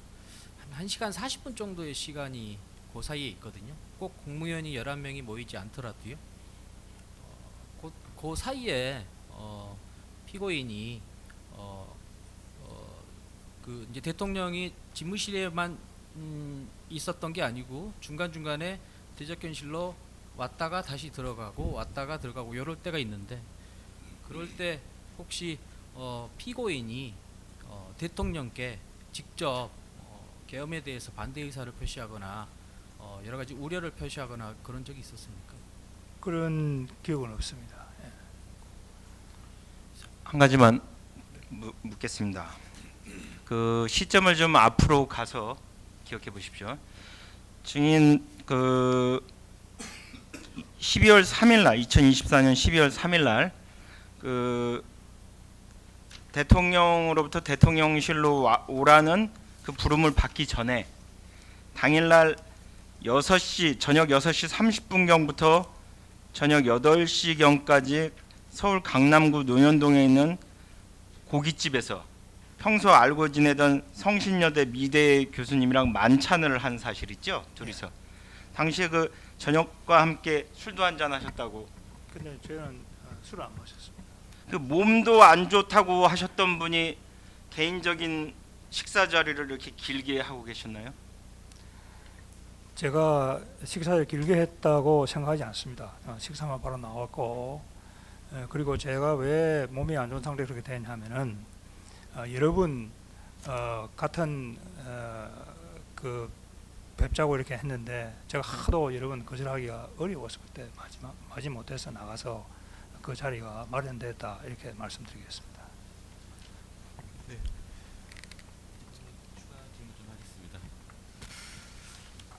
그 증인은 변호인께서 증인에게 CCTV 영상을 본 후에 당시 상황이 기억이 나서 진술 번복하였다는 취지로 대답을 하셨습니다. 근데 이제 저희가 CCTV 영상을 보여드리고 나서 질문을 드리면 CCTV 영상을 본 내용에 대해서는 기억이 나지 않는다라고 있다라고 말씀을 하시고 계시는데, 그렇다면 CCTV 영상을 보았기 때문에 진술을 번복하는 것과는 상관이 없는 것으로 보이는데 어떤가요? 근데 그거는 뭐 너무 어려운 질문이어서 제가 좀 답변을 저 질문을 분명히 해주시면 제가 답변하도록 하겠습니다. CCTV 영상을 봤기 때문에 진술을 번복하신 건 아니신 거죠? 그건 제가 잘 모르겠습니다. 오늘 증인이 이 자리에 증언을 하시기 오기 전에 이미 대통령실로 왔을 때 피고인으로부터 비상계엄을 선포할 것 같다, 이 말을 들었다라는 부분은 이전에 잘못 진술한 것이다라고 증언하기로 마음 먹고 오신 거죠. 제가 말씀드리는 것은 저는 수사기관에서 그 당시 기억나는 대로 제가 말씀을 드렸다, 이렇게 말씀드리고 싶습니다. 제가 질문드린 부분은 증인이 진술을 번복한 부분이 오늘 이 자리에서 법정에 진술 시작하실 때부터 진술을 번복하려고 한 게 아니라 그 전부터 이미 충분히 생각하고 오셔서 본인이 조사받을 때 잘못 진술했다 이렇게 생각하고서. 재판장님, 지금 특검의 질문은 사실에 대한 질문이 아니라 증인을 설득하고 있습니다. 설득이 아니라 사실 경위를 확인하는 과정입니다. 진술 번복한 경위에 대해서 물어보는 과정입니다. 일단 뭐 경위 부분은 뭐 말씀을 하신 것 같습니다. 네. 곰곰이 생각해 보니까 예. 좀 진술이 예. 잘못됐던 것 같다고 말씀하셨던 것 같아서 예, 다른 좀 추가로 더 구체적으로 넘어가겠습니다. 물어보시거나 아니면 뭐 생략하시는 게 적절해요. 네, 다음 거 물어보겠습니다. 그 증인은 변호인이 이제 또 추가 질문한 것 중에서 대통령실에 왔을 때 피고인도 비상계엄 선포하는 것을 모르고 있는 것 같았다라는 거에 질문에 맞다라고 대답을 하셨거든요. 피고인도 모르고 있는 것 같았다, 이렇게 생각하신 이유는 뭔가요? 그러니까 제가 아까 말씀드린 대로 대접견실에서 대통령 집무실로 들어가서 그 대통령의 비상계엄 선언 얘기를 듣고, 그러니까 제 생각은 그때 피고인도 알고 거기에 대해서 아까 말씀하신 국가시민도 문제, 그런 문제를 제기했기 때문에 제가 그렇게 생각한다는 겁니다. 제가 처음에 질문 드렸을 때 증인이 피고인에게 무슨 일이 있는 것이냐라고 물어봤을 때 피고인이 무슨 말을 대답을 했는지는 기억이 안 난다라고 말씀하신 건 맞지요? 네, 특별히 뭐 거기에 대해서 피고인이 저에게 뭐 답변을 주지는 않았던 것 같습니다. 네.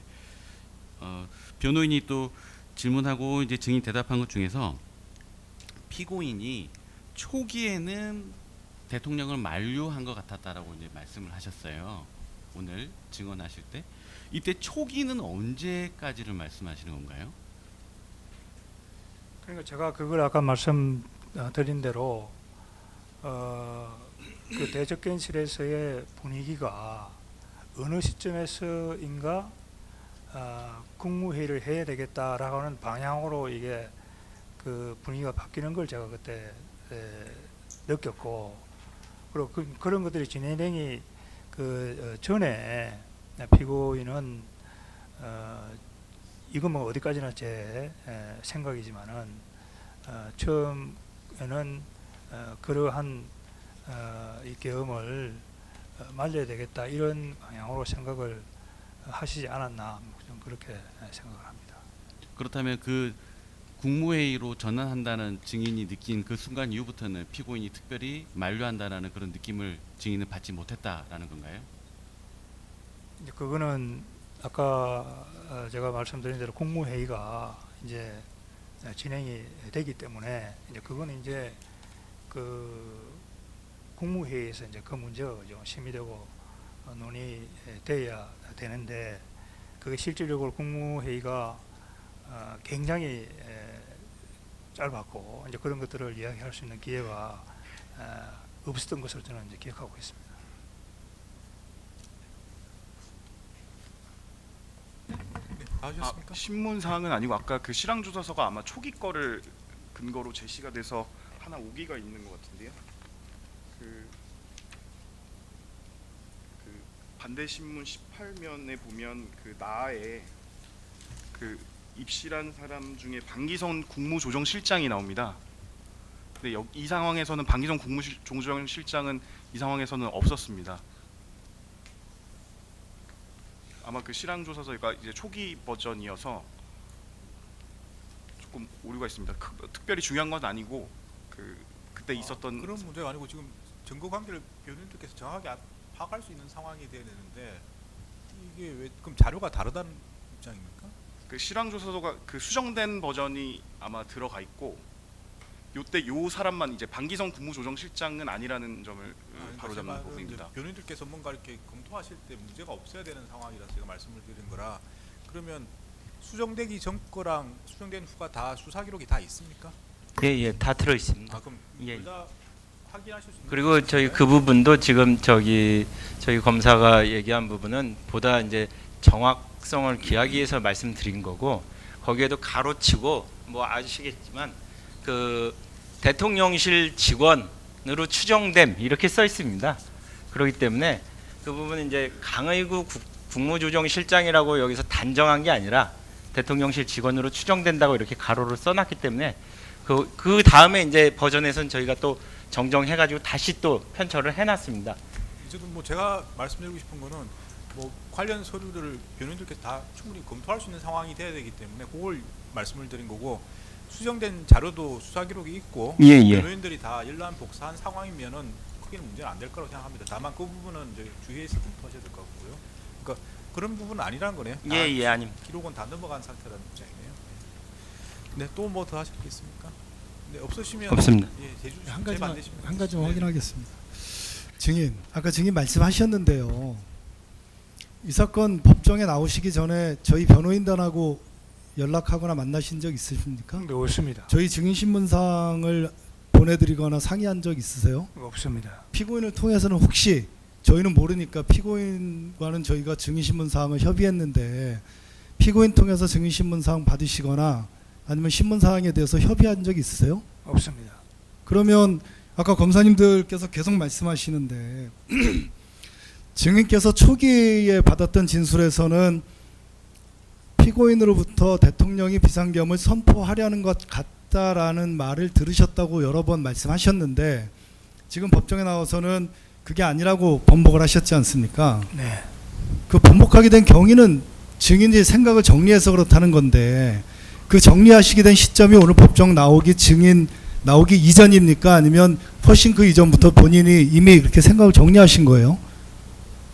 제가 특검 아까만 말씀드린 대로 제가 이제 장관직을 관두고 나서 이제 그 문제를 아까 말씀드린 대로 다른 사실과 결합을 해가지고 곰곰이 정리해 볼 수 있는 그런 기회를 가졌습니다. 그럼 이번 법정에 피고인 한덕수에 대한 사건으로 출석하게 되었기 때문에 생각을 정리하신 건 아니고 이미 그 이전부터 생각을 정리하신 겁니까? 그러니까 제 얘기는 뭐냐면은 제가 장관을 관두고 나서는 제가 이 피고인의 뭐 증인으로 나올 거라고 저는 뭐 예상도 못했죠. 못했고 그래서 저는 장관직을 관두고 나서 이제 그때 이렇게 여러 가지 어떤 그 사실 이런 것들을 좀 생각을 정리를 했다. 예, 마지막으로 확인해 보겠습니다. 증인이 경찰과 검찰에서 조사받으실 때 그때 내용들을 보면 지금 착각하셨다고 해서 진술을 번복하신 거 아닙니까? 피고인이 대통령 집무실에 들어가서 대통령으로부터 비상계엄이라는 말을 듣기 전까지는 비상계엄을 몰랐던 것 같은데 증인이 초기 진술하실 때는 피고인이 대통령이 비상계엄을 선포하려는 것 같다라고 말씀하셨던 진술이 있지 않습니까? 근데 그 진술하신 내용의 진술조서든 피해자 신문조서를 보면 이 부분뿐만 아니고 조태열 장관이 오지도 않았는데 조태열 장관이 같이 있어서 세 분이 말씀을 나누시다가 조 장관하고 총리 두 분이 뭔가 긴밀하게 심각하게 이야기를 하니까 뭔가 궁금해서 물어봤더니 대통령이 계엄령을 선포하려는 것 같다라고 이야기했다고 진술한 부분도 있거든요. 그때 조 장관 오지도 않았잖아요. 근데 조태열 장관이 온 것처럼 증인은 기억해가지고 다 진술하셨고, 조태영 실장이 국정원장이 대통령 집무실에 들어오지도 않았는데 들어와 있었다라고 계속 진술해 놓으신 부분도 있고, 그러니까 증인의 기억에 그렇게 착각을 하거나 잘못 기억해가지고 진술한 부분들이 초기 진술에 많은데, 피고인이 아까 진술했던 것처럼 대통령이 계엄을 선포하려는 것 같다라고 이야기한 것도 그런 것과 같이 지금 착각하셨다는 내용 중에 하나인 거죠. 그렇습니다. 예. 네, 이상입니다.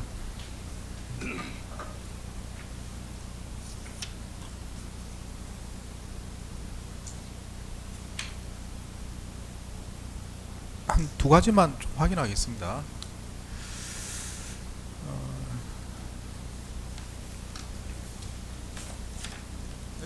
2024년 12월 3일 이제 저녁 8시 40분경에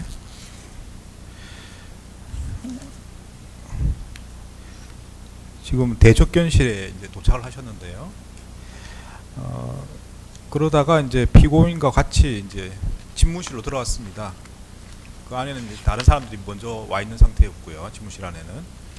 그 상태에서 윤석열이 이제 여러 가지 이제 비상계엄에 대해서 이야기를 했다고 아까 말씀하셨는데,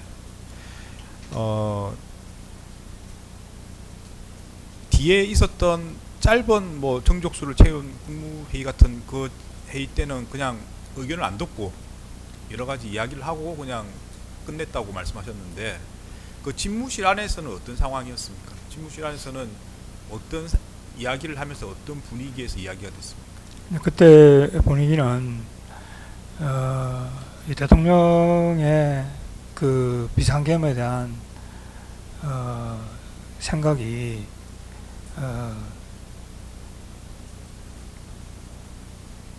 분명했다, 이렇게 제가 말씀드릴 수 있겠습니다. 뭐 법적으로 따지면 국무회의를 거쳐야 비상계엄을 할 수 있는 건데요. 그러면 윤석열의 그때 말은 뭐 그런 거 언급 없이 그냥 비상계엄을 하겠다, 그런 당위성에 대해서 좀 이야기를 하던 그런 상황이었습니까? 국무회의를 뭐 구체적으로 언급을 했는지는 제가 기억이 없습니다만은 그 비상계엄을 해야 되겠다고 하는 그 의지가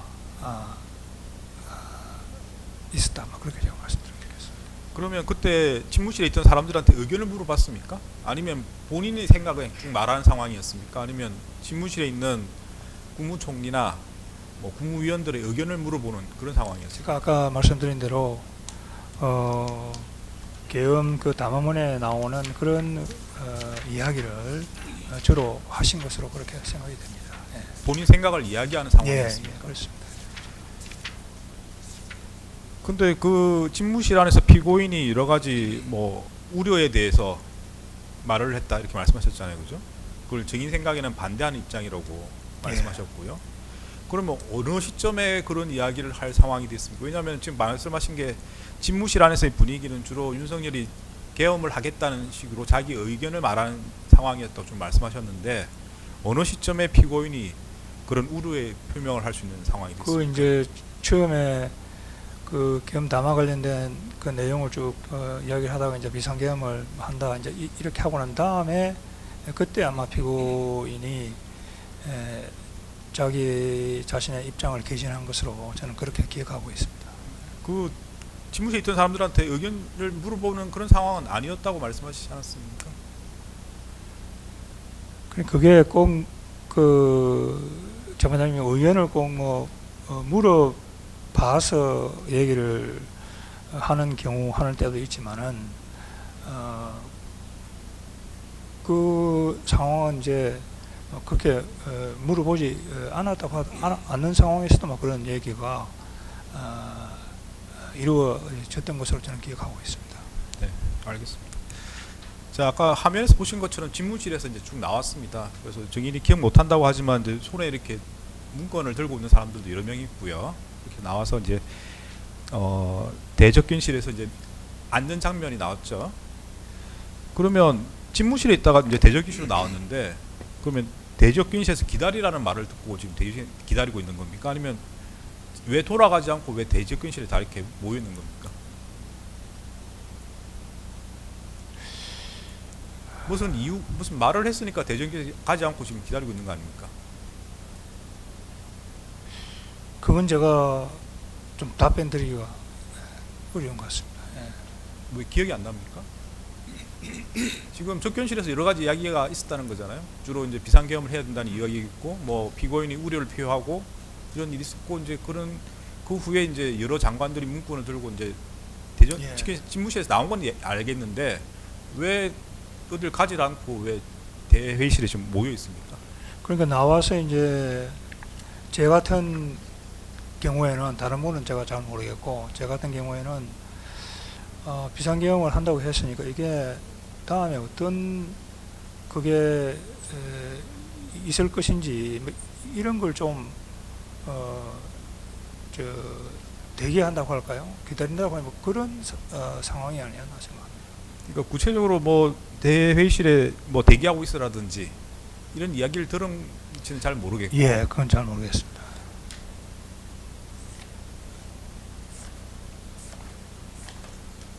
그럼 정인 입장에서는 그냥 뭐 여러 가지 이야기를 들어보기 위해서 대회의실에 있었다 이런 입장이신 건가요? 그러니까 그때는 굉장히 참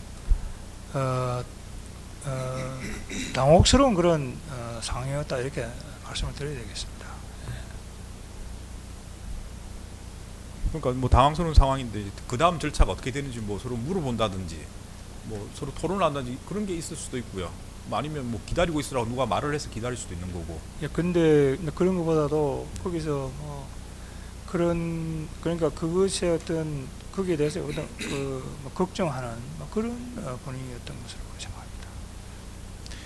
상황을 정확히 기억이 안 난다는 입장인가요? 대회의실에서 이렇게 서로 이렇게 기다리게 된 이유라든지 상황에 대해서는 잘 기억이 안 난다는 예, 잘 입장이신가요? 기억이 나습니다. 네, 뭐 더 물어보실 건 없으시죠? 하나만 더. 네, 마무리하시죠. 네.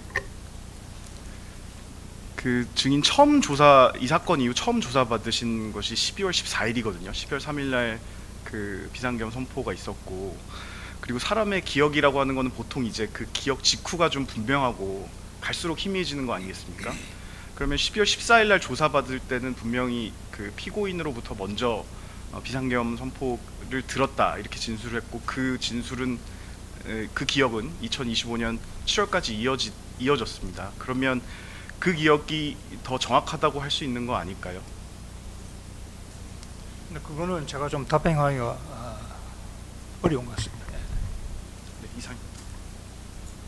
네, 그럼 정의심을 마치겠습니다. 네, 장시간 수고하셨습니다. 돌아가시면 되겠습니다.